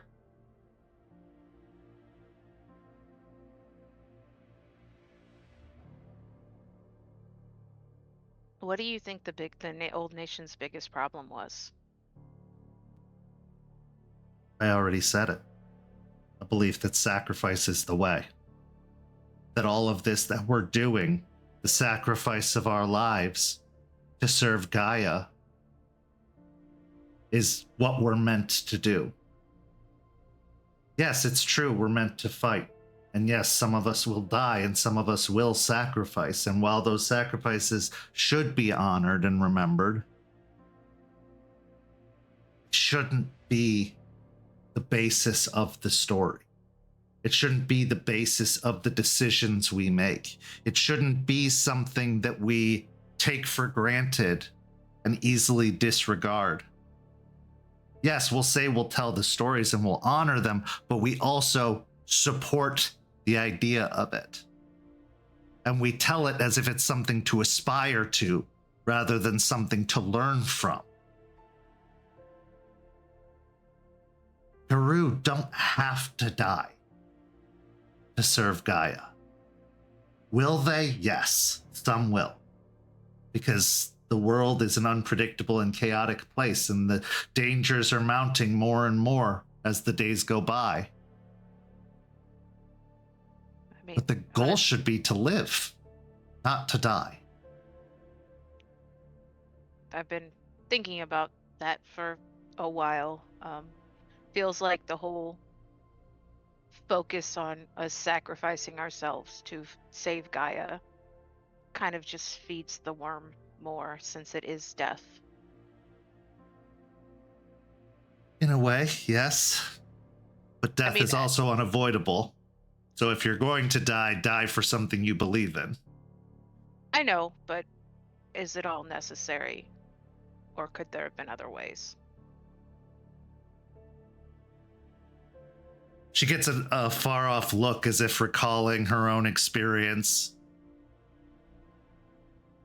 It's easy to say in hindsight that yes, there were other options and other possibilities. And even more difficult than that is to believe that they did the best they could with the information they had at the time. What they did, they thought was right and was the only way. But we can use that hindsight that you say it's easy to say to not make the same mistakes in the future. But that's also the difficult line you walk as a storyteller. At what point in the minds of the audience are you dishonoring those that made the sacrifice? At what point are you disregarding and casting them aside by saying they did it wrong? And I'm not saying that's how you'd put it. You are much more artful and verbose than that. But you must constantly be in the place of trying to get a point across, but also being aware of what point they could be taking from that tale. Know your audience. Your audience.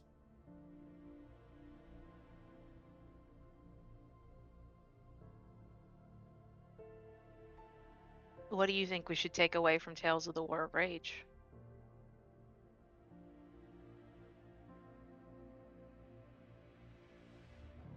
Not everything is a threat. Too often do the Guru believe that anything that's different or dangerous is a threat. And also that we aren't superior. As much as the Silverfangs and the elders believe that we are, or did, if we wish to be truly superior, we should raise others up, not tear them down. Then we're all superior together. And that can become the new normal.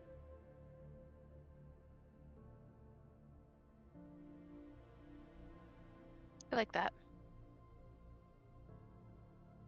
It's not about bettering ourselves. It's not even about bettering Gaia specifically, even though that's what brought us to this. It's bettering everything. Cleansing the world of corruption, teaching people a way of life that contributes, not always about taking or what's yours.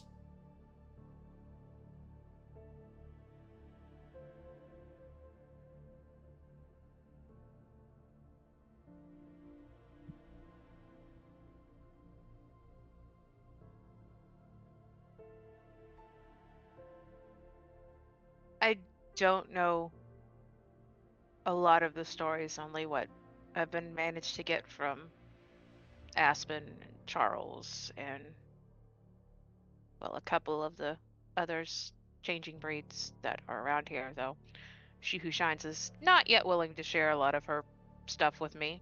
We're working on it.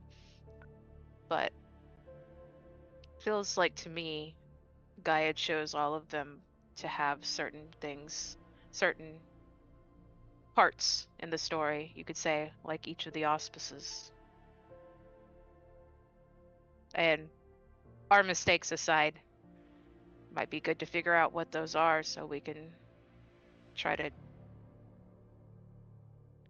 redirect the course, I guess, to how it had been intended. I think it's also easy to pass credit on to Gaia when there are other forces at play. Luna. Yeah. The sun. Spirits. Did they all come from Gaia? Yes, but are they Gaia herself? Not always. True. True. I think the best way to reach them isn't to find the common ground. It's to explore what makes you different. What do they believe? Do they even believe in Gaia? Not all of them do. What do they attribute their strength and power to? What is it that they serve?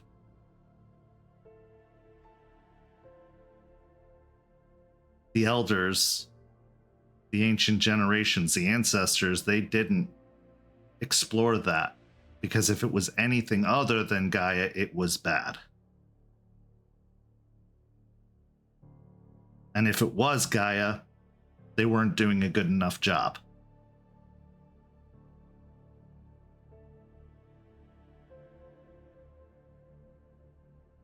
That doesn't. It's only one part of the story, though, isn't it? Stories have many parts, just as we have many bones in our bodies.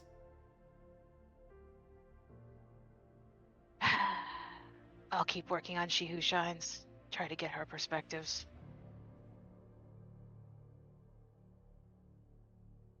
I believe in my core that everyone has a story to tell. And they want to tell it. But if they've been told time and time again that they shouldn't, if they've been told that they should be embarrassed by the stories they tell, or if they've simply been secluded,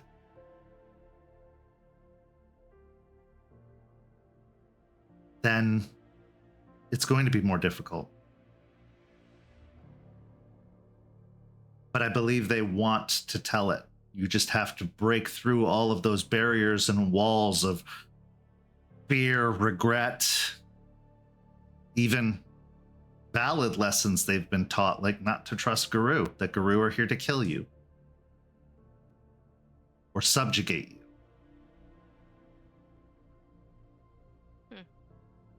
It's a lot of work.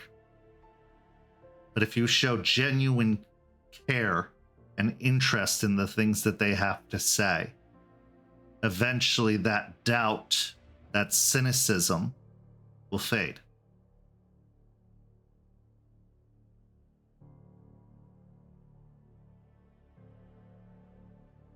Okay.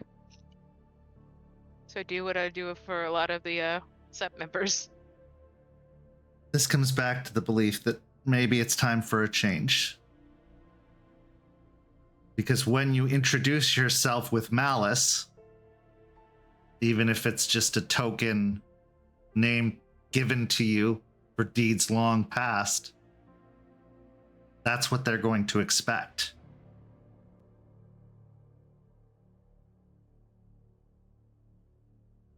Yeah. Quite honestly, and the malice part has been less and less and really reserved for particular individuals at this point. I'm leaning more towards what you've been talking about. Instead of starting with malice, try to start with understanding and how to help the pain they're in. Yes. They don't know it's not for them. Some believe, just because they're Guru or they're afraid of the contrary being true. But they don't know for sure whether you're going to bring malice or joy or caring, compassion, understanding. Our deeds, while there's a place for them, our deed names really are limited to a singular focus or event often. Now mine, Eyes of the Sea, for example, is valid. I spent a great many days at the shores of Lake Michigan, watching the waves roll in. But also I was always looking for the storms on the horizon, like here. The hurricanes don't come from the land. They come from the sea. And if you're not looking, they'll surprise you.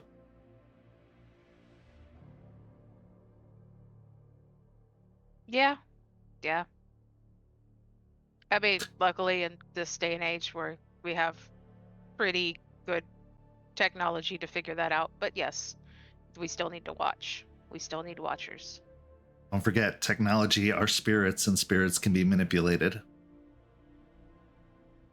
Especially if there's malicious intent.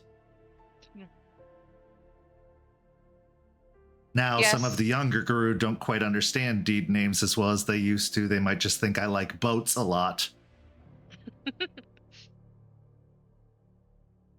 But that's how we inform them, is our stories.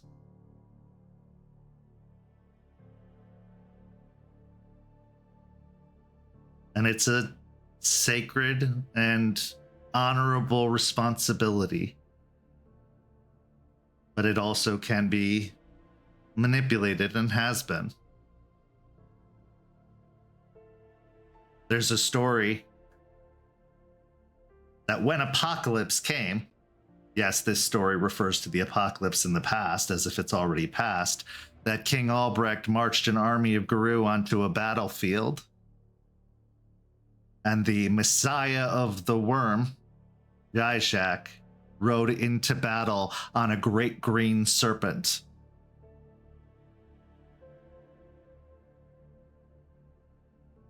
You can see how that might have been slightly exaggerated. And if apocalypse had passed, what are we doing? That's a good question. A Messiah of the Worm, though? Like, it has a Messiah? Embellishments, I'm sure. Okay. You need the drama and the theater of the story, or else it's just a battle report. You need the big bad for the hero to overcome. Correct. Have you ever heard stories of us defying destinies that were given to us? That's the interesting thing about destiny, isn't it? Sometimes hearing that we have a destiny, being told what our destiny is actually to help fulfill that destiny by going against it. That the destiny they were told wasn't the destiny it was itself. Someone was playing a role to fulfill the true destiny. Or it's fulfilled in a way they didn't expect. Like the path had been laid out before them, but they got there by going away from the path. But they still ended up where they needed to be. Like an inevitability? You might think that. But I truly believe there are only a few things that are inevitable in this existence. One's the change. If you're meant to be Guru, you're going to be Guru. And the inevitability of time.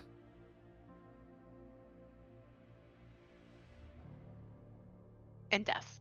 I mean, we... Well, I was Oh, trying to God. keep things light and positive here as much as possible, but yes, death. Sorry, I'm a little bit of a realist, so... I Well, accept that's what I it. meant by time.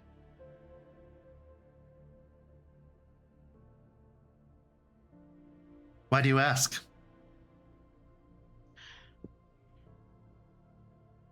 I have talked to someone who was given a destiny they don't want.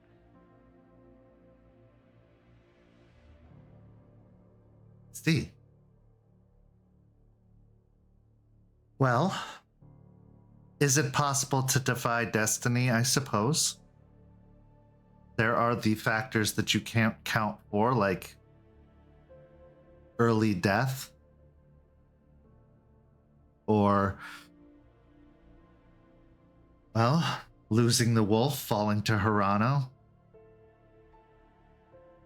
These are things that aren't necessarily factored into matters of destiny and can be brought about at any time.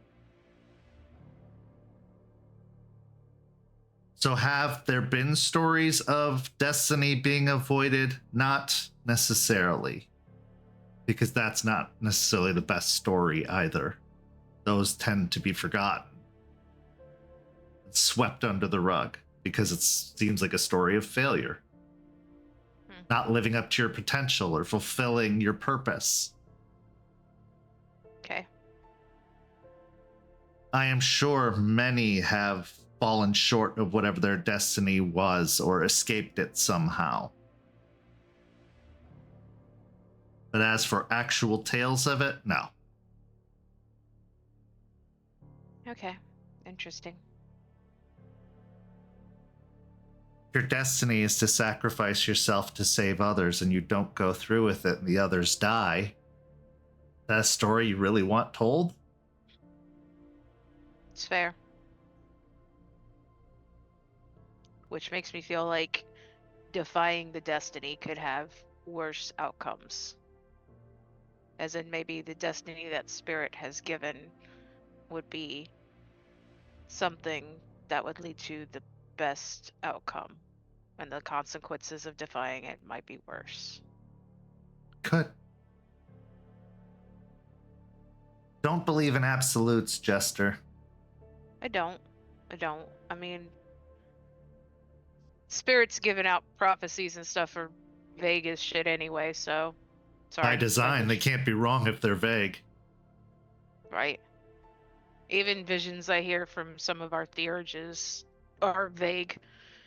So I can't have an absolute when it's too vague. So does defying destiny always end in tragedy or something worse happening? Who knows? Maybe someone had a happily ever after when they avoided their sacrifice. I doubt it. That guilt tends to weigh on someone when they felt like they could have done something and didn't.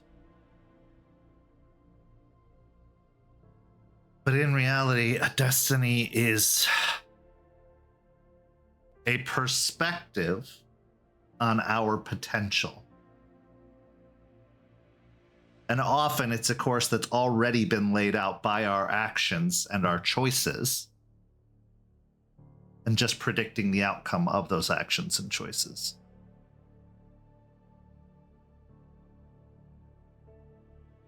Okay. So what if someone starts making different choices Well, after they... that's where it gets tricky. Because maybe, again, as I said at the first part, maybe that was by design. Maybe that is helping them fulfill their destiny by rebelling against it. But then a time will come where they make the choice, destiny is fulfilled.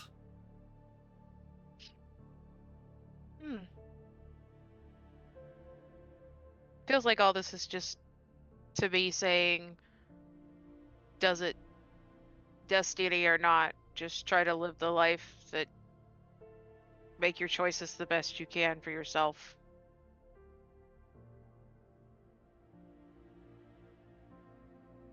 Your experience is your own. Spirits would tell you otherwise. The change would tell you otherwise. Things are going to happen to you all throughout your life. How you react to them, how you respond to them, that's yours and yours alone.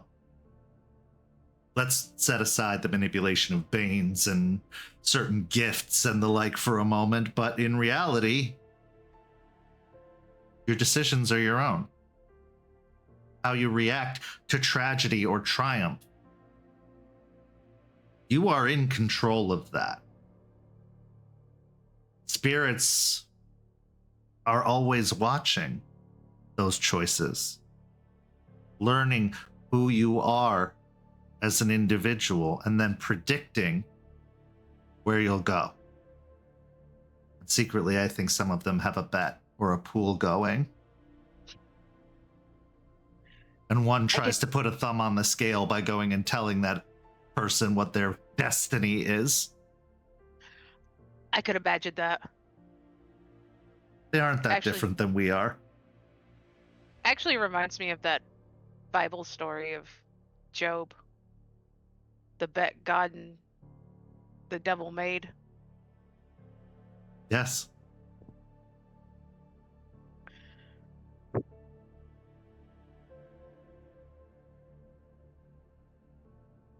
This specific individual, I take it you're close to them?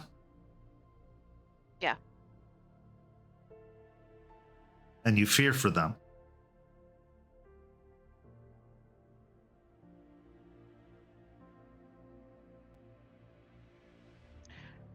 I wouldn't say, I mean, I guess, but it's not, I care for them. But you fear this destiny for them.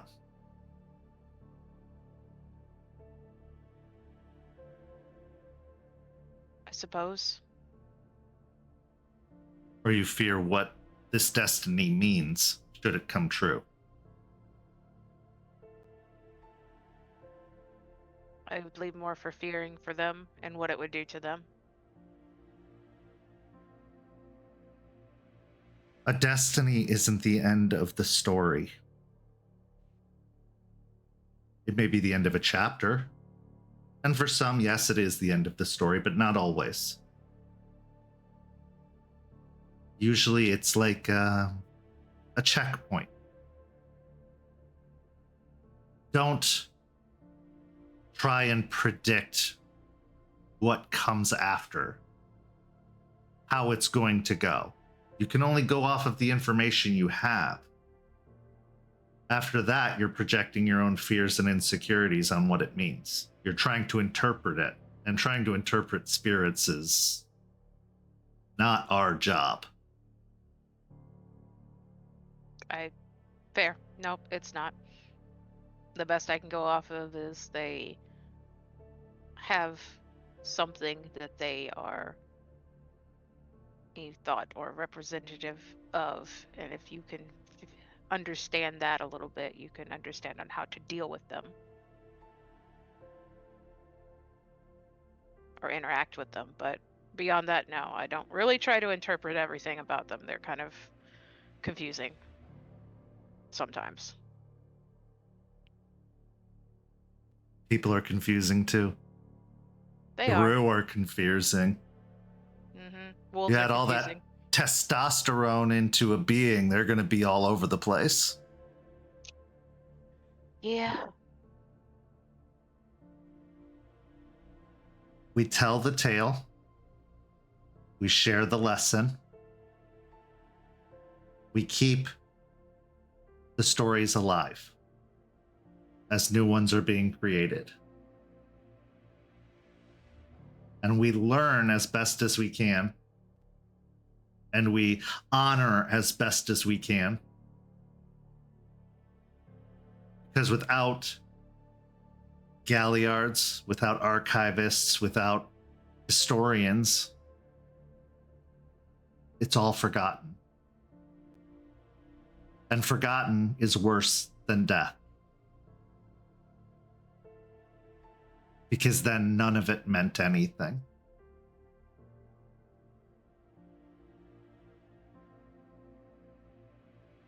And honestly, with the ancestors specifically, it kind of keeps a piece of them alive. It allows Yes. them to return and to grace us with wisdom or strength when we need it most. Without the story, they cease to exist.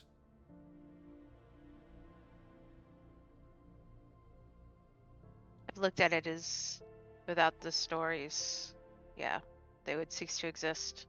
Like, they allow us to have at least a understood sort of life beyond death. We don't know really what happens to us when we die. I've heard a bunch of different opinions, but at least with the stories, the ancestors that I pretty much hear whispers in my head all the time of, get to continue. Yes. And while it's easy to view such stories with mourning, especially for those that have passed on or sacrificed or just simply moved to the other side, death doesn't have to be mourned. It can be celebrated for a life well lived, because life is hard enough as it is. And really, with that celebration, or even with the mourning, they don't truly die.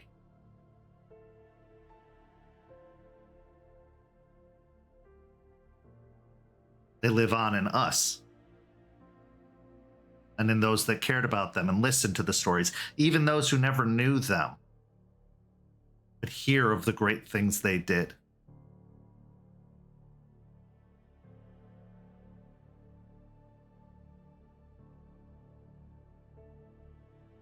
And to be honest, not all of them deserve it. Some are very overhyped. But that's not our Probably. job either. Right.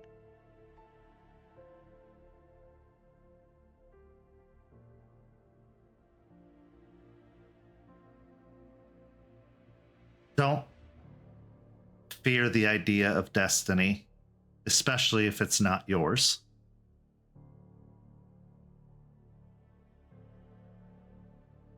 Continue to be here, be present. Take the lessons from the past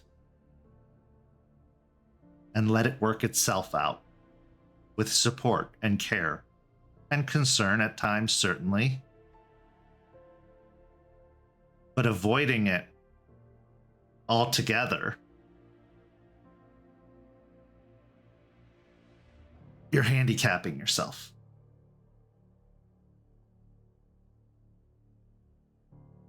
You're potentially altering who you are inside, because that's what the destiny is based off of. It's based off of the renown you carry, the actions you've taken, what you believe. And spiting that just because it's scary or just because it's not what you foresaw for yourself in the moment, that's a disservice to your truth. And some spirits want that. Those aren't the ones we enjoy much. Mm-hmm.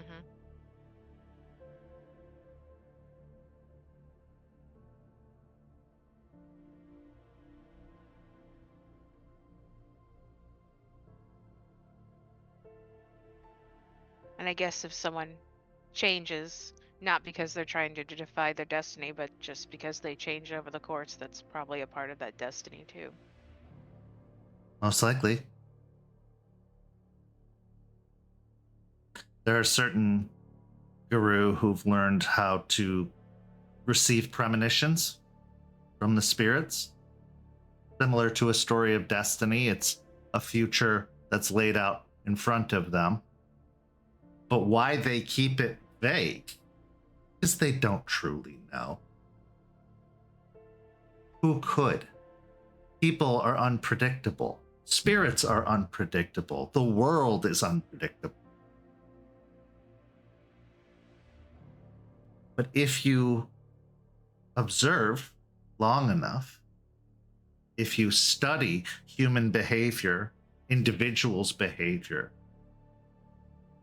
you can get a pretty good guess, but it's still always going to be just a guess. Right. And then there's also the personal manipulation of it all. What do they want to see happen?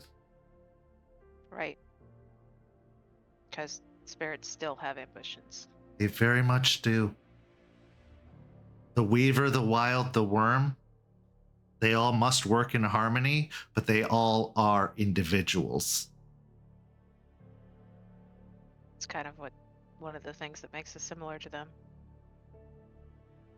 Yes. You spoke of the Bible, and the Bible shows an omnipotent God in many forms, but even that God made mistakes. Don't let the Christians hear you say that. I'm a guru, let them come for me. Except the really strong ones, but that's neither here nor there.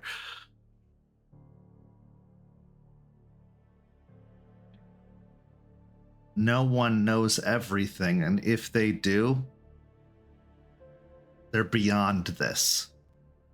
They're bored of this. We would never meet them. No.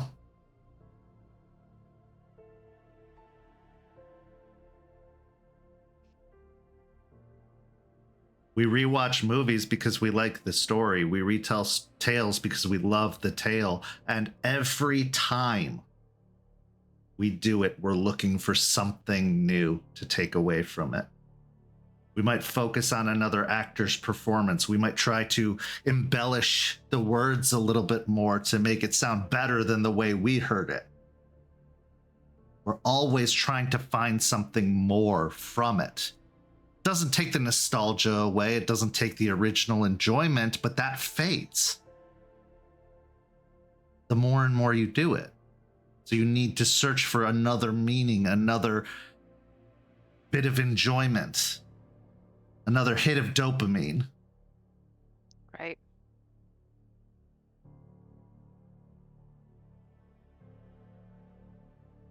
Spirits are no different. Maybe they don't have the chemicals, but they have the motivations. Even the machine spirits, the most straightforward spirits of us all, are there for when it breaks, not for when it works.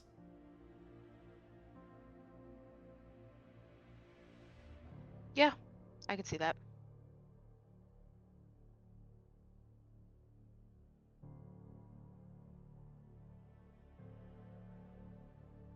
Thanks, Now, Anna. of course. Now, enough of the philosophy. Let's get into the art of it all, and let's share some stories. I actually have been inspired by our talks, and she moves over, standing up from the table, and moves over to one of her big bookcases full of all the law volumes, and she pulls several of them out and sets them off to the side on the table. And behind it, leaned up against the back of the bookshelf, is another book, more like a journal. She reaches back and takes it and then replaces the books where they were. She comes over and holds out the journal to you. It's not complete, because I want you to keep seeing me, but there are a few of the stories I've told and some that I haven't. Oh. They'll take the journal and just like look down at it, kind of like rubbing my hand over the cover. Like, oh, thank you. Thanks. I always believed storytelling was an oral tradition because that's what I was taught. But the truth of the matter is, if we want to keep them alive, we have to find other ways. I've been thinking and trying to do the same thing, honestly. I do more videos, so it's kind of still oral, but it's still like people can see it and watch it when they need to. So if something does happen, everything won't be lost. Well, you have the face for video. Not all of us have that advantage. Fair. I'd love to show you some though, if you got some time still. Of course. I do have a meeting in a few hours, but until then, I'm at your disposal. I will sit down with her and pull out my little folder of phone videos and start showing her some and be like, oh, this one, This is one how I freed White Bat from the cave she was trapped in. As you share stories and enjoy your time together, how does Jester feel after this encounter? Jester feels lighter.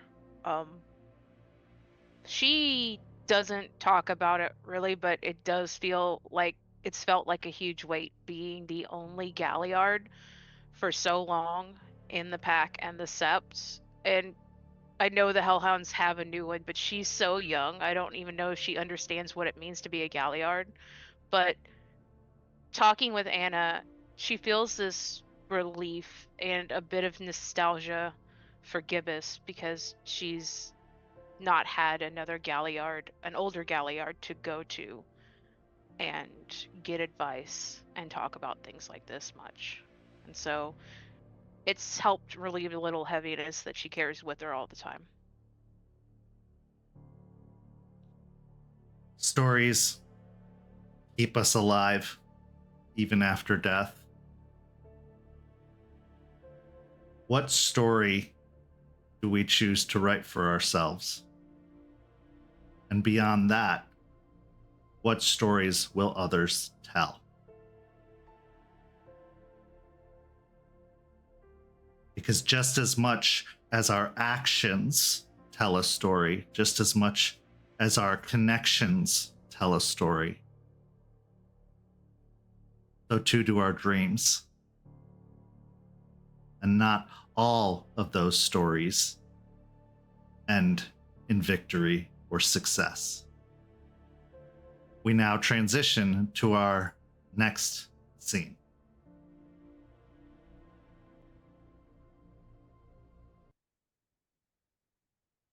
Isidoro Darris, your journey to Tampa and your time in the city has told quite a story of its own.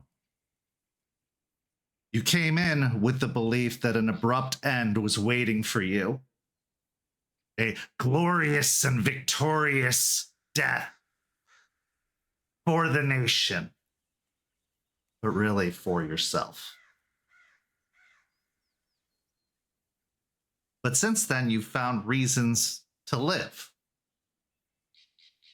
You changed the narrative. You now have employment. You have friends, both human and guru.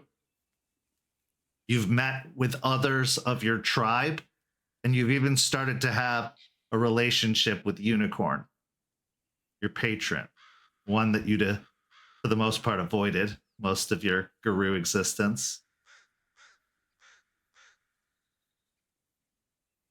But there's a certain chapter of the story that remains unfinished.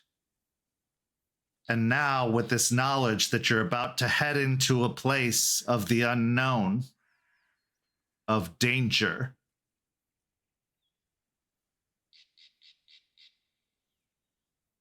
maybe it's a good idea to finish the story. But that would require bravery, true bravery, and courage. Not the foolish bravery of running in and throwing yourself at a brick wall enough times until either you or the wall break. It's usually you.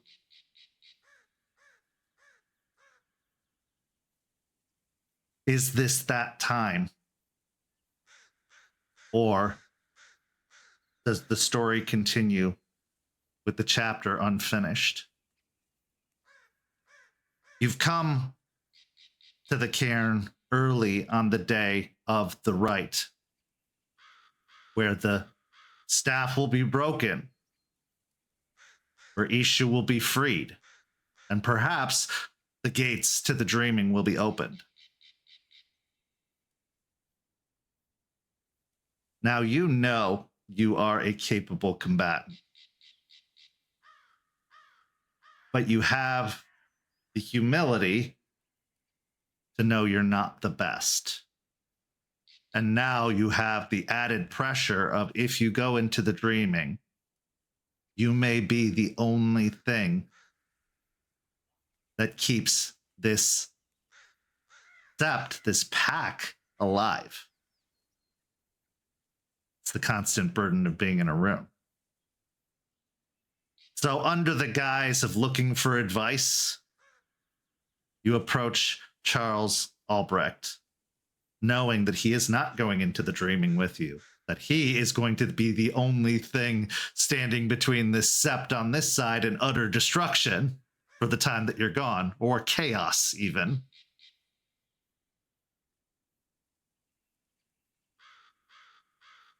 What is Izzy thinking as he sees Charles Albrecht waiting at the hand-carved table for his arrival? I think as Izzy enters into the heart of the cairn, he sees Charles, hopes that he is not immediately detected as he just takes the moment to stare. And as he does, trickles of memory begin to flood his vision, not only of the time alone between arriving here and the dissolution of the Piercing Moonrise pack, but also of the pack itself, with and without Charles. And as the darker impulses come in, he almost tries to part that curtain, reminding himself that things have changed. So normally I say walking into a scene, especially when things have been calm, there hasn't been a lot of stress or conflict, they start at a rage 1. But for you, I'd like you to roll a composure and resolve check to see if it's going to be a little bit higher. Assuming rage 1 for this roll, though, right? Yes, for this roll, yes. That is a 2 successes. Okay. So as those memories hit,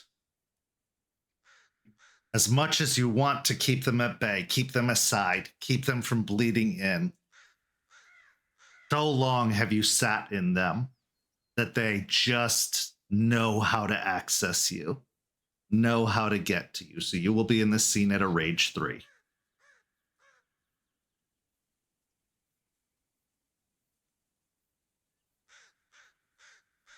Having done all the staring he can muster for the moment, that Alrune impulse to, come on, let's get this over, sort of bangs at the back of Izzy's head as he rubs a hand across his face, tries to lax it up, and as he approaches the table, he goes, Wormfoe?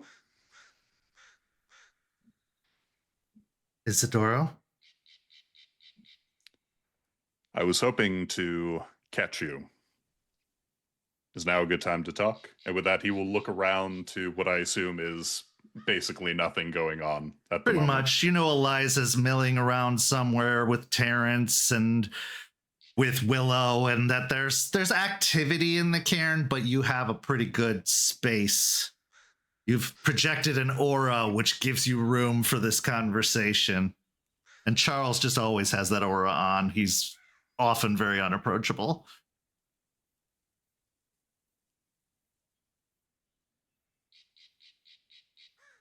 Well, I'm here. What would you like to say? I would like to talk business. Obviously, with the rite, whatever it happens to entail, about to be unleashed, I was hoping to consult your expertise as Wormfoe of the Sept. Well, strategically, I would say the best course of action is to bring iron. But after consulting with Eliza, I was told that iron would guarantee failure and perhaps even being trapped in the dreaming. I see. After talking with Jace about his previous experience, Jason, about his previous experience in the dreaming, he spoke of a silver path. a road created by this entity known as Eshu for travelers, and that to stray from the road is peril. It is easy to get lost in the woods, and that the woods themselves may change and are attempting to lure you in. Interesting. I guess my first main question, how literal is this silver path? From the way Jason relayed it, literal. It is Good a to road. know. The downside is the road is well trafficked by those within the dreaming, that the other beings that dwell there use it to get from destination to destination, from stronghold to stronghold. So you have to be wary on the road and be prepared for any encounters that you may face. Now, having dealt with a Fey being recently, you can see that he is reliving the moment in his head.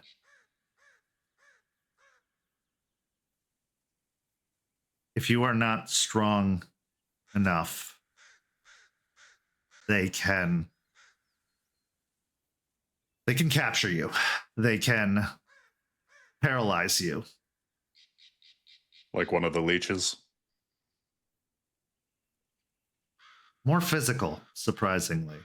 This one grew a vine out of the ground that was so tough it might as well have been made of silver or iron itself. Even I couldn't break it. Diplomacy first, then. Or avoidance.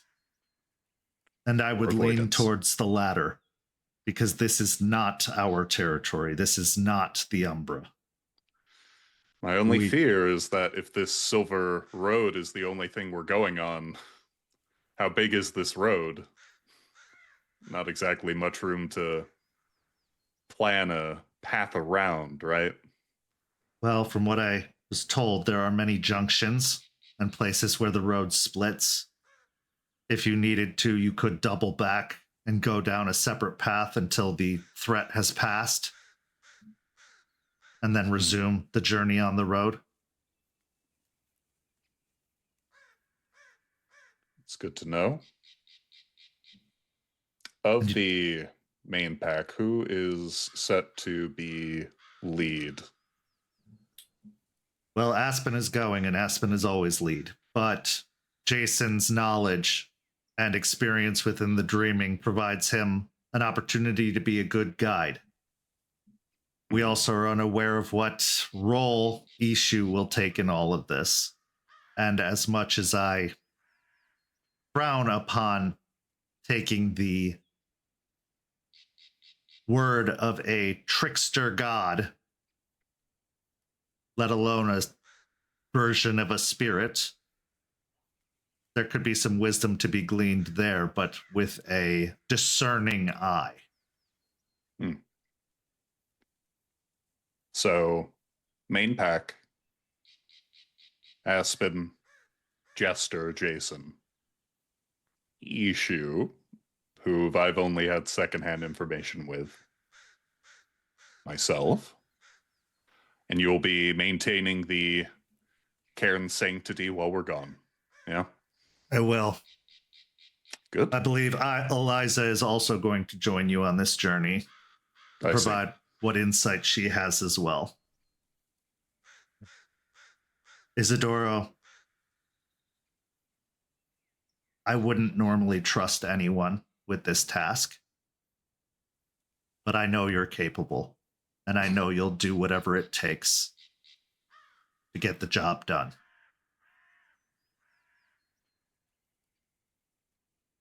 At that, Izzy diverts his gaze, looking off past the, central barrier that marks the heart of the cairn, if only not to look at Charles as he says that.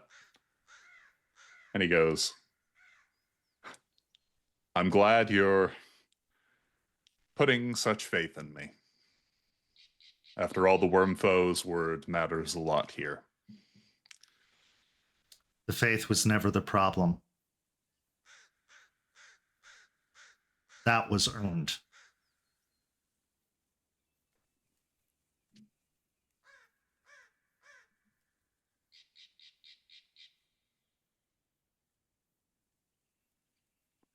Well, I need now, with your permission, for you to tell me as much as you can about each of the packmates you've so tenderly kept safe over the tenure here. How do they fight? Do they fight well? Yes. What pack tactics have you gone over with them? Are there any call signs I should know about? All the normal stuff. They're very capable fighters. Jester is good with a clave. She wields it well. She has learned the art very quickly with no teachers to give it to her. Impressive. And with that, Izzy will point to the clave hanging over the cairn. And he goes, that one? That is Aspen's. Although she prefers not to wield it. She is not skilled in the arts of melee. But she has proven herself to be surprisingly well suited in her war form. She is also a good choice for any diplomatic encounters that you have. And she has an ability to bolster others in times of need. She's also likely the only healer you have. That is good to know. Jace also can heal, apparently, as I'm learning in this exact moment. You have two healers with you, but Jace needs to fight at range. Jason needs to fight at range. Izzy will try to stifle the innate chuckle of just the mix-up as he returns to this sort of like solemn, we're discussing business mode. I know his guns won't work there, so I would suggest giving him a sling or rocks or something that can be used in that manner, but if necessary, he can be pushed to his war form as well, and I believe that the gifts of the war form will be enough for him to at least defend effectively, if nothing else. But your front line will be yourself and Jester. Your support will be Aspen, who can move up to the front line if necessary. And then Jace will take up the rear. Jason will take up the rear with Eliza, who I also remembered can also heal. So you have three healers. You're in good company. You are slipping. I've been very distracted as of late. Not that I care, but with what?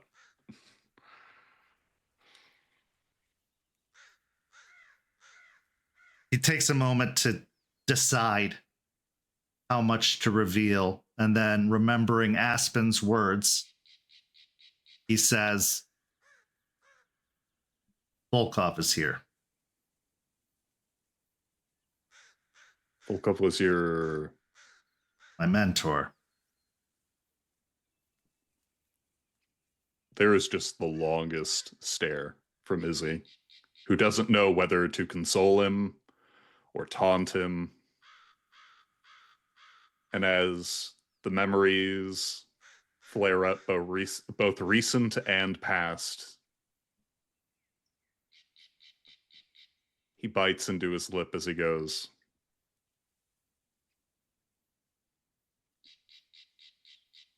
I'm sorry to hear that. Well, he wants me to return with him. And I am, first time ever, wanting to refuse orders. But I also believe that could bring a great deal of harm to the Sept and the nation that is trying to be built here. And so I find myself conflicted. Oh, yeah? Yes. I don't want to repeat the mistake I made with you, Isidoro. It's very noble. Very wise. Not about nobility. I care about these people. I cared about all of you. I just didn't know how to show it. I thought keeping you safe and doing my job was the way I showed care. And I'm learning more and more. That's only part of it. Better late than never, I guess. I just wish, well,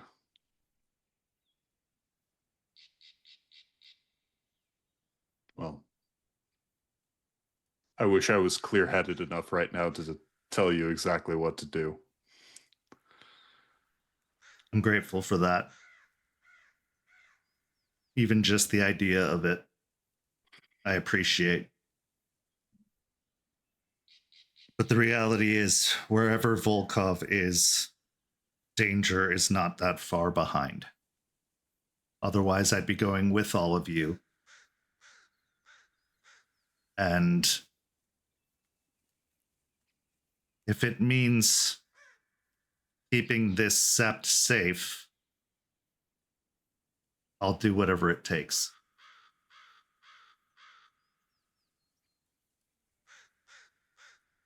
As befits the Wormfoe. About that,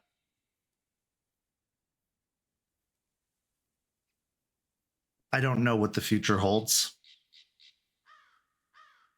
For me, for the new nation. But I have my hands rather full being warder. The other pack is ambitious, but also young. Oh, yeah. I'm going to recommend to Aspen, once you return, that you are granted the title of Wormfoe. Izzy is honestly shocked as the smile goes just glass brittle. Why? Why would you do that? You're the strongest, without doubt. I may not Honestly, always be here, Isidoro. Okay. And also, And then, it's not about strength. You have heart, something that I'm still learning, albeit slowly. And you need both to be effective. And I know you can fight. And truthfully, I know you need a purpose here. So as much as this is an honorific that I'm recommending, it's also a challenge to you. Serve the title well. Do what's required.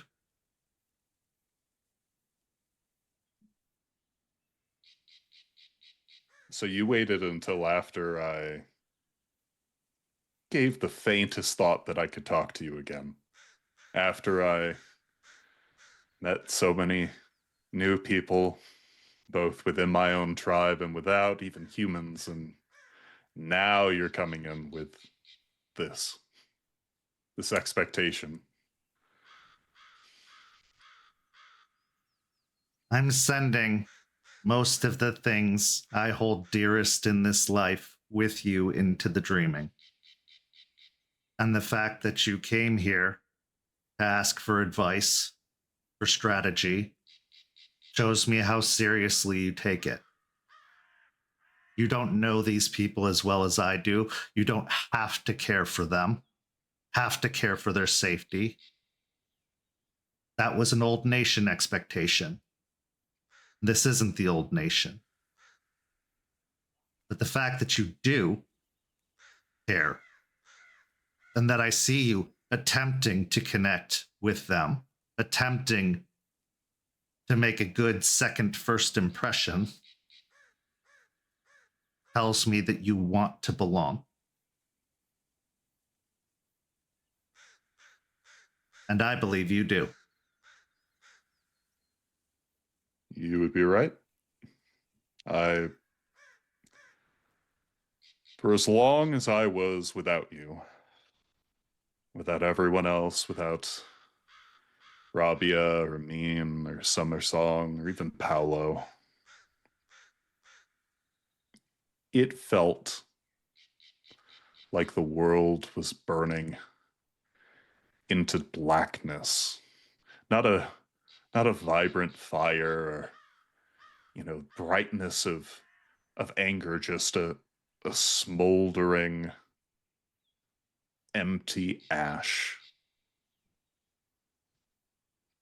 And then, sure enough, I decide to entertain my suicide wish, and you turn me upside down, you and the rest of the sept.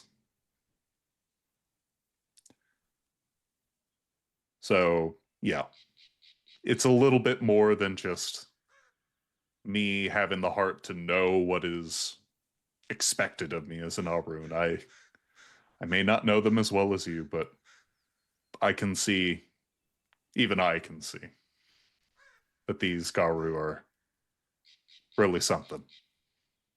I think you'll find that it is aggravatingly different than what we're used to. Oh, yeah. Which is why I'm a little bit peeved at you, Charles Albrecht, that you're even considering something right now as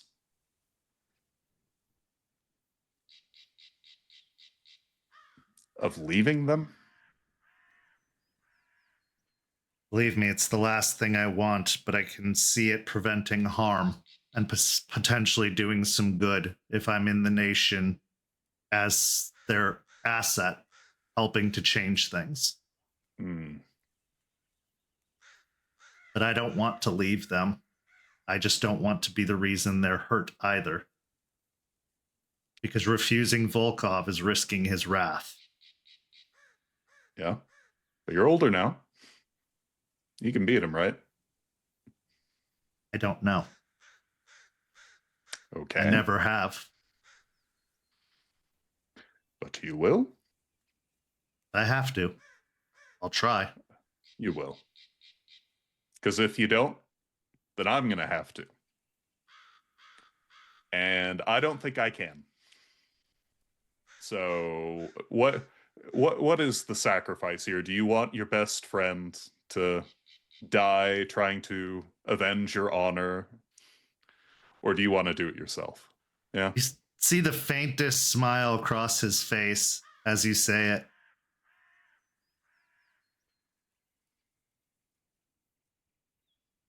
I'm pondering a third possibility, though I worry that would be kicking the hornet's nest, but it sure would feel better by going and telling them to their face, I'm not interested. Because I don't like doing things through others. Never been my way. Never. And as for that black cloud you've lived under, that was the cloud I've lived under my entire life. I was told if I didn't do what I was instructed,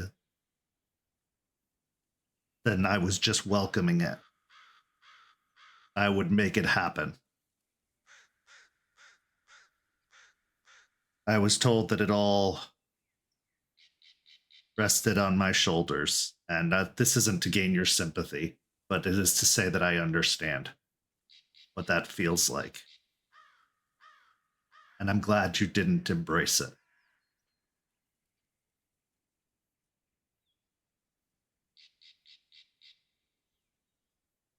Izzy will, basically having stood and maybe shuffled on his feet the whole time, slide into one of the chairs at the table as he pops an arm, holding up his chin as he looks past Charles, mostly just sort of at the designs of the glyphs, tracing a finger along the wood before going,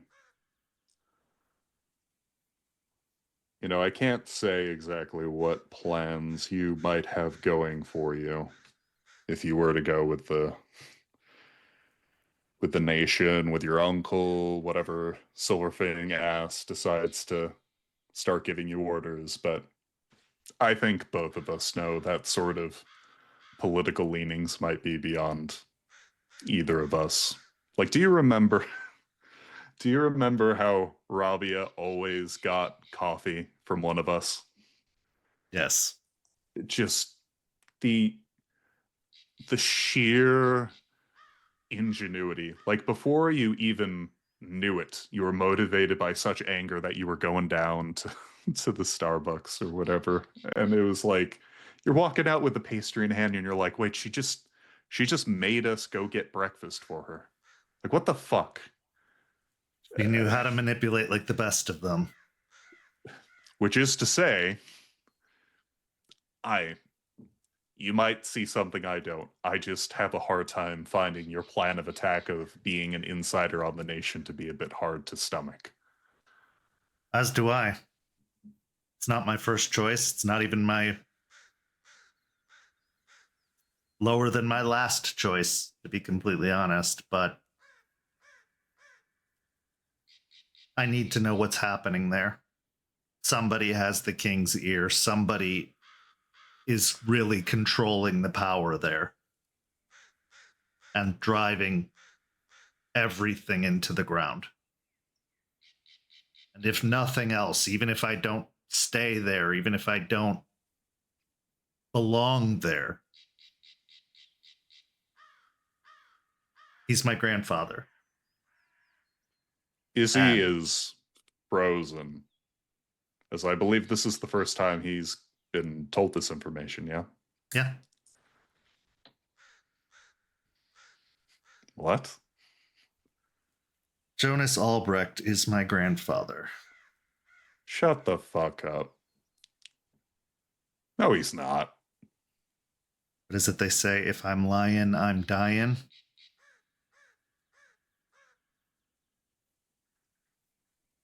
Okay, so... and at that, Izzy is honestly just sort of gobsmacked as he's pulling through years and years of memories of all these self-pompous, like, Silverfangs coming and meeting Charles at these secluded locations. He always just assumed that Silverfangs just provided these sort of lucrative things for all their members, because obviously, you know, Silverfangs, they're basically royalty. And as the puzzle begins to unravel for someone honestly as simple as Izzy, he looks with a bit of disdain over at Charles, not of, I can't believe you're like descended from the legendary Charles Albrecht, but more, I can't believe you kept this secret. As he goes, so your grandfather put you up with the Piercing Moonrise pack? Or was that still your uncle? That was more Volkov's decision. Oh, fuck.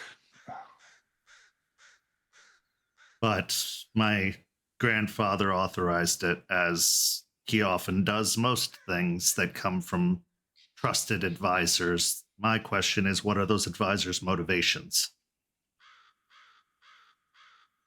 The good of the nation, right? I'm not so sure anymore. But regardless, they wield a power and an influence, though it lessened, that could still bring everything being built here to a halt if they wanted to. Okay. Lot to unpack, Mr. Scion of the King of the Coronation. And the Falcon chosen heir. I'm not good with spirits, my fucking ass, man. I've been running from it my entire life.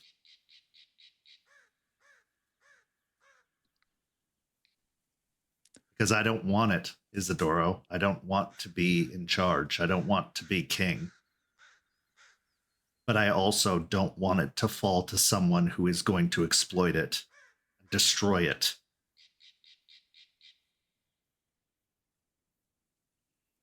Was there ever a... I'm sorry. Was there ever a point you wanted to lead? More so than someone telling you you had to lead. Was there ever a point you felt like this is what I should do? It was never about leading. It was about keeping those that were under my purview safe, by protecting, by... I'm sure I wanted to at times growing up, but I think I was just repeating or parroting what I had been told. Yeah. I didn't open myself up to want, Isidoro, because I didn't think I could have it or I was allowed it. It's funny, Aspen came to me and had a discussion recently where she said, I'm allowed to want things and I should have the things that I want. And it's like she was speaking a different language. Sound familiar? Too familiar. Uh-huh.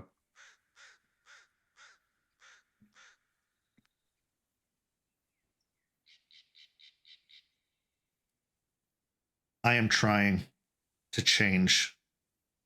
And a big part of me wishes I had sooner. Not even a big part, all of me. And I hope that maybe you will give me another chance to, that I can earn that from you, and that I can make up to you what you should have had, what you wanted all along.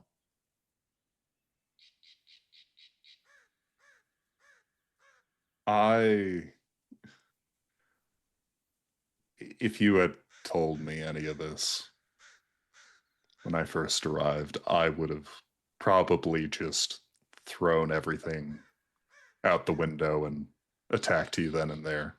No way in hell I would believe it.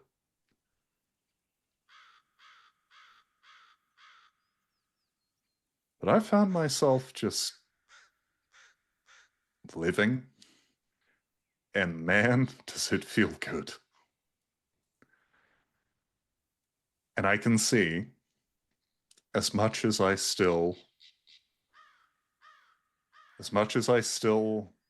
have so much to say, that I think you do too, Charles. More than you know. You got people who love you, people who talk about you behind your back. Not in fear, mind you, just basic gossip shit. Volkov would be horrified to know that. Oh, yeah. No dissension. If I could offer any bit of advice to you, Charles, know that just as I tried to tell you so many times, you're not alone, okay? You are not alone. I believe you. Good. Because I don't want to repeat it, even though I did. You are going to make an excellent wormfoe. We'll see. I'm rusty. This place has a knack of knocking the rust off very, very quickly.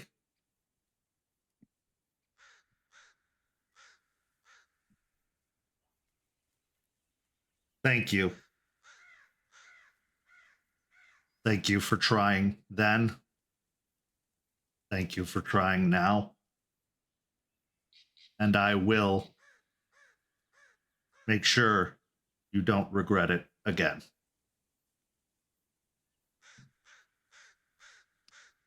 Izzy has sort of like one sardonic impulse. And as he feels that bitterness well in his chest, he, at the very least, closes around it to not spoil the moment as he goes, yeah, man. Yeah. Well,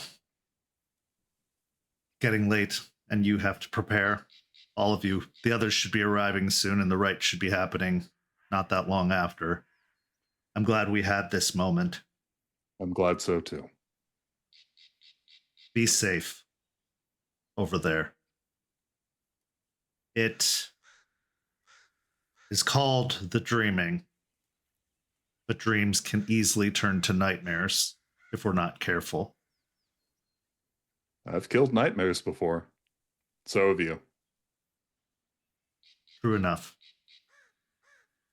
But here we don't accept the sacrifice of others too easily. We try to make sure everyone, including the Arun, makes it out. Well, that will be a nice change, I think. Takes some getting used to, but yes. Come on. Let's look busy. As the two of you stand up and start preparing, what is Izzy feeling after all of this? On the surface, and probably like 80% of his emotion is he's riding high. There is a feeling of things are moving forward.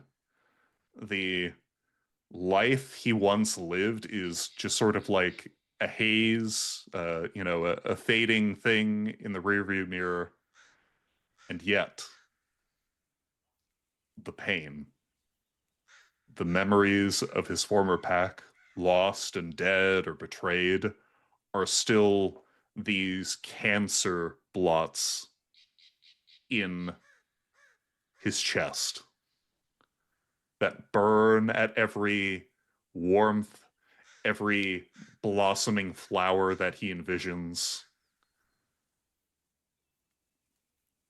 And he will hopefully deal with them. But for the moment, he goes, there's a mission ahead. We have to focus on that. No time to think about other stuff.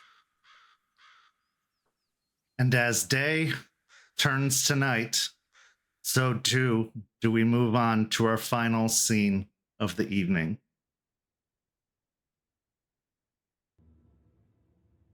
The pack has been gathered. Moses has been escorted to the location where the power that dwells within this cairn will be necessary for the rite to take place.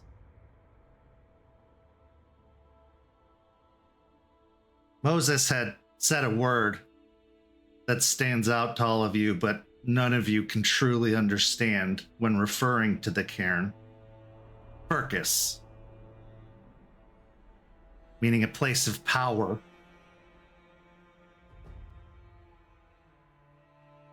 As you're all gathered together, with Eliza, Artie, and Charles watching on, making sure that you get where you need to go, and also not wanting to not be here for this moment, at the very least. The scene is yours for a few moments as Moses, off to one side, prepares his ritual.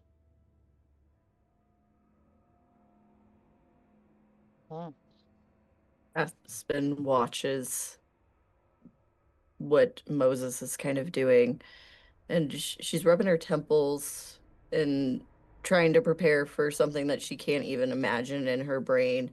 So she just kind of looks up over to Jace. Remind me again of everything. Just remind me again. Everything. Okay, so where we're going, we need to just follow the path. The path will be laid before us. We just need to stay on it. Don't veer off the path. Now, there are going to be things going on there that might want to pull us off the path. one of the things I've been told is you need to keep true to who you are here and what you're thinking. There are things that will be going on that could try and enter here to make you think something's going on off into the forest, into the plains, a building you see off in the distance. Don't. Stay on the path. If something is to come up, we can veer from the path, but try to keep the path in sight if we have to leave it. The area in which we're going is a long, long walk. It'll take a long time. Once we get there, we'll have to formulate a plan on what to do. But as far as things that we might meet, last time I was there, there was a knight that was riding on the path, and he didn't really pay too much mind to me or pause for a moment. Ravi, and that could have been because I was with him. Just don't interact with them. Answer when spoken to. Otherwise, we'll just keep walking. Question. Yes. Dreams and decay. You say we're going to be on this path for a extended period of time, right? Right. Do we need to worry about food and water, supplies, any of that? It's not a bad idea. Can we bring it into the dreaming? I assume it's like the Ember, where maybe we can't. Eliza speaks up at this point. Well, the dreaming is believed to be a corner of the Umbra, one that is cut off from easy access in the penumbra, as it were. A little bit harder to get to, and on purpose, of course. But I have prepared certain rites that should be able to manifest food and water.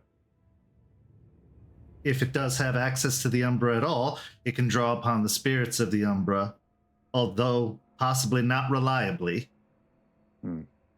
But I believe that there is enough that we should be able to be sustained. Also, I think that this Eshu fella, and she looks over towards Moses with the staff, if he wants us there, he will provide. It's the least he can do. She says with an annoyance. That answers my question. Aspen will move over by where Jester is and just kind of squeeze her wrist. You okay? During the whole discussion, I've been kind of nervously like checking my clave in this sheath and like my pockets and my clothes, and I'll just look over Aspen and nods, I guess so. In my head, as I'm hearing it, I'm trying to like center myself, and be like, okay, good thoughts, like good thoughts. If it projects and things, I have to have like good thoughts, but like and try to push down the fear. But as it does, like it'll start spiraling. Like, what if it does it to somebody else or me, or what else can they do? And as I do this, my fingers will brush against the bracelet Charles gave me, and I'll feel that familiar like just tingle of silver. And I'll glance at Charles, and then I'll to Aspen, give me a sec. And then I'm going to stride over him and give him like a long, hard kiss. And when I pull away, I'll be home soon. If you have trouble with the hellhounds, just remember, what would Jester do? And I'll give him a wicked grin. And as I turn away, I am holding on to that as sort of a shield to push back the fear that I have. Jester, give me a composure and resolve check, as has been the case throughout all of this, but I'm going to let you add 2 dice because of going over to Charles. Okay, what's my rage at? 1. Okay. This is to determine what it will stay at for the rest of the scene. Cool.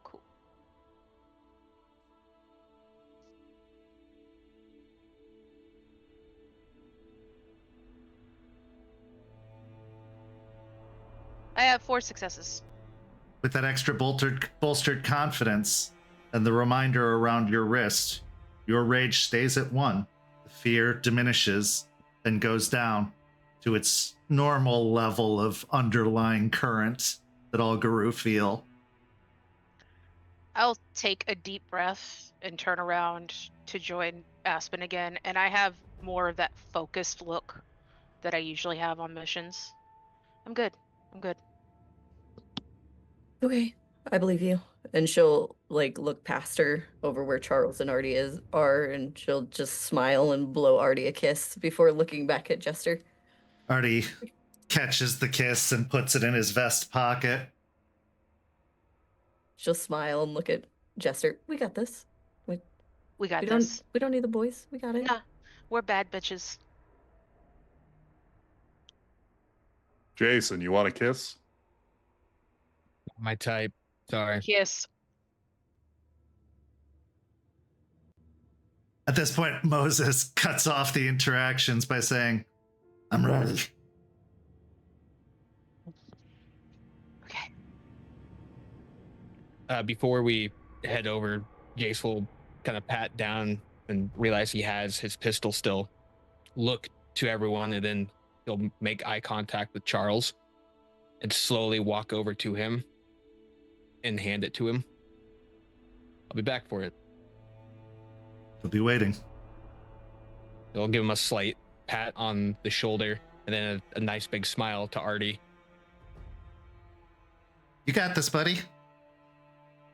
Yeah, just a walk in the park with fantasy stuff. It's great. You think of it that way, you're not wrong. Thanks, man. He'll turn around and walk back.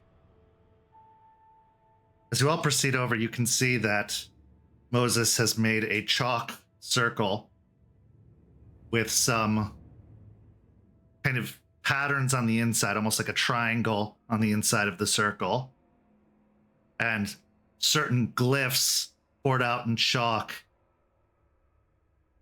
At the edges of the circle, in the north, the south, the east, and the west, there is fire, a representation of air, a representation of water, and a representation of earth. It says, as I told Jace, I don't know what's going to happen inside of this circle. But no matter what, don't stop me. You have to let this finish. Cross the lines of that circle. It fails. By fails, I don't mean the breaking of the staff. I mean keeping the energy inside of it. And loose energy like this, not a good thing. Tapping into the heart of the Furcus to fuel this thing.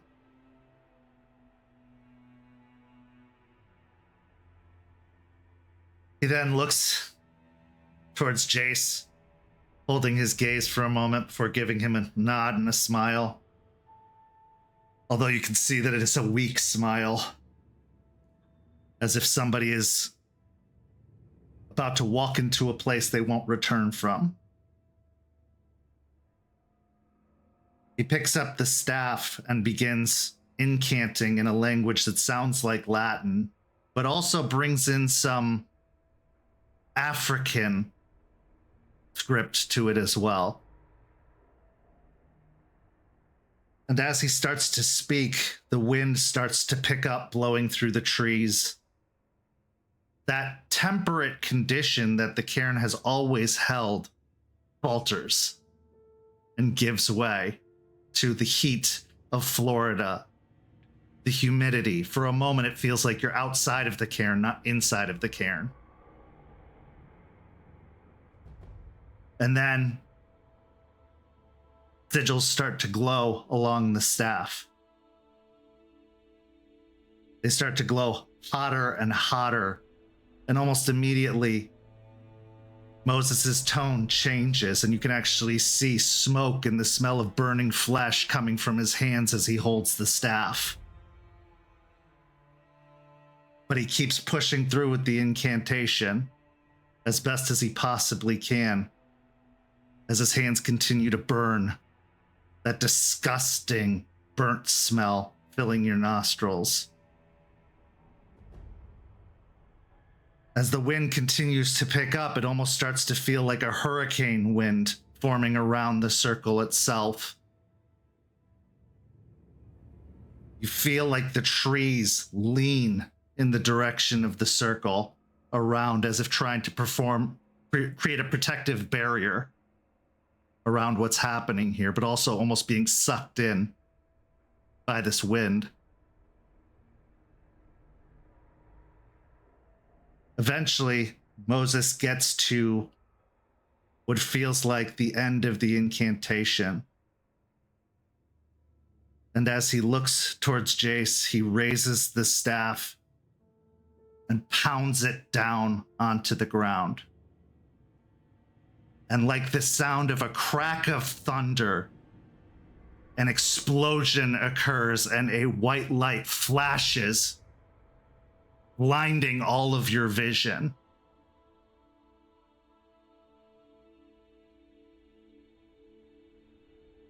And when you come to, Moses is gone. But so too is the staff. And in its place stands a man with very dark skin, wearing an almost motley colored outfit with a long hat that goes back to a point, one side of it red, one side of it black.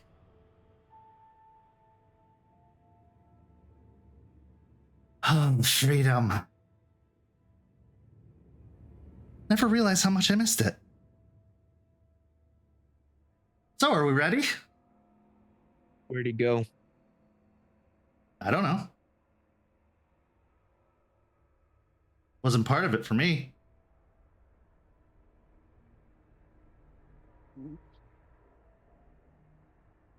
You start looking around, almost pacing around the area, trying to see if there's any remnants of him.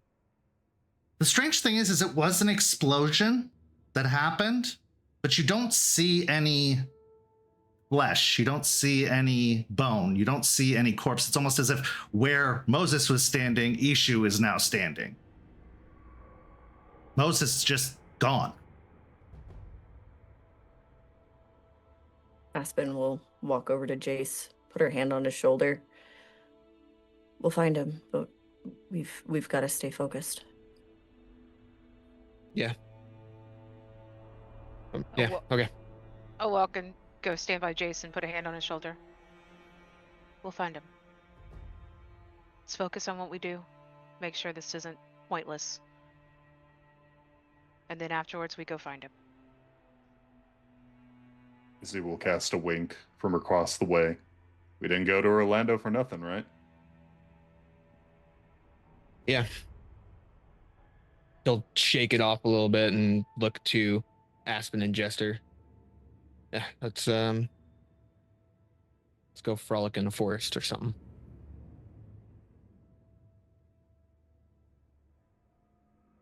I'm going to take you to the door.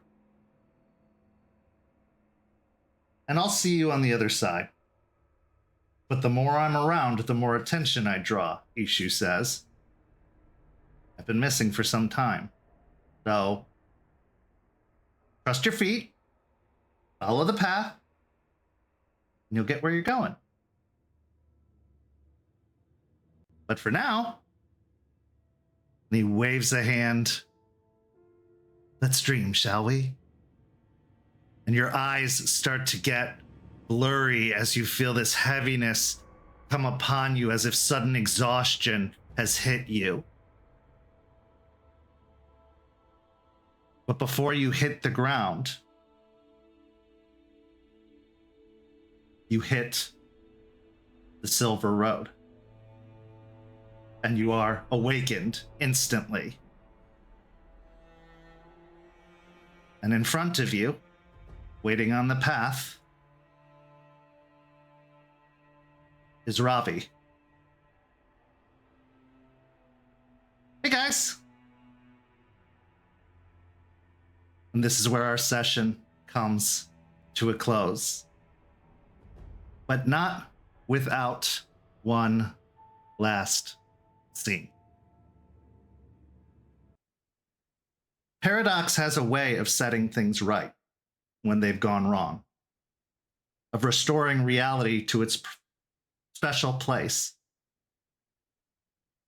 When magic stole Eshu from the world, a lot changed. Some changelings died without their patron to guide them. When Paradox stepped in, the dead were brought back to life as if nothing had ever happened. But to further reassert the issue, to truly have Paradox's resolution, Moses never learned magic. So our scene takes us to the Riverwalk, where an old man with a walking stick, a backpack, a traveler of sorts, wanders up to a bar called the Split Helm. He looks up at the sign and enters. No memory of what came before, except for a really good friend willing to help someone in need. This is where our story comes to a close. Until next time, when it's episode 100, The Journey into the Dreaming, where our pack traverses the Silver Road, encountering all of the good, the bad, and the ugly that comes with it. So make sure to tune into that, because it's going to be a whole dreaming special from start to finish. How this goes, only the players can determine, but make sure to be here for that. Go follow St. Pete by Night on all of the social media down below, and sign up for a Ko-fi membership where you can get all kinds of access to behind the scenes material for as low as $5 a month. We really appreciate you, and it absolutely supports this channel, this community, and this program. But for these amazing players, I'm Kent, and we'll see you next time. Have a lovely night, everyone.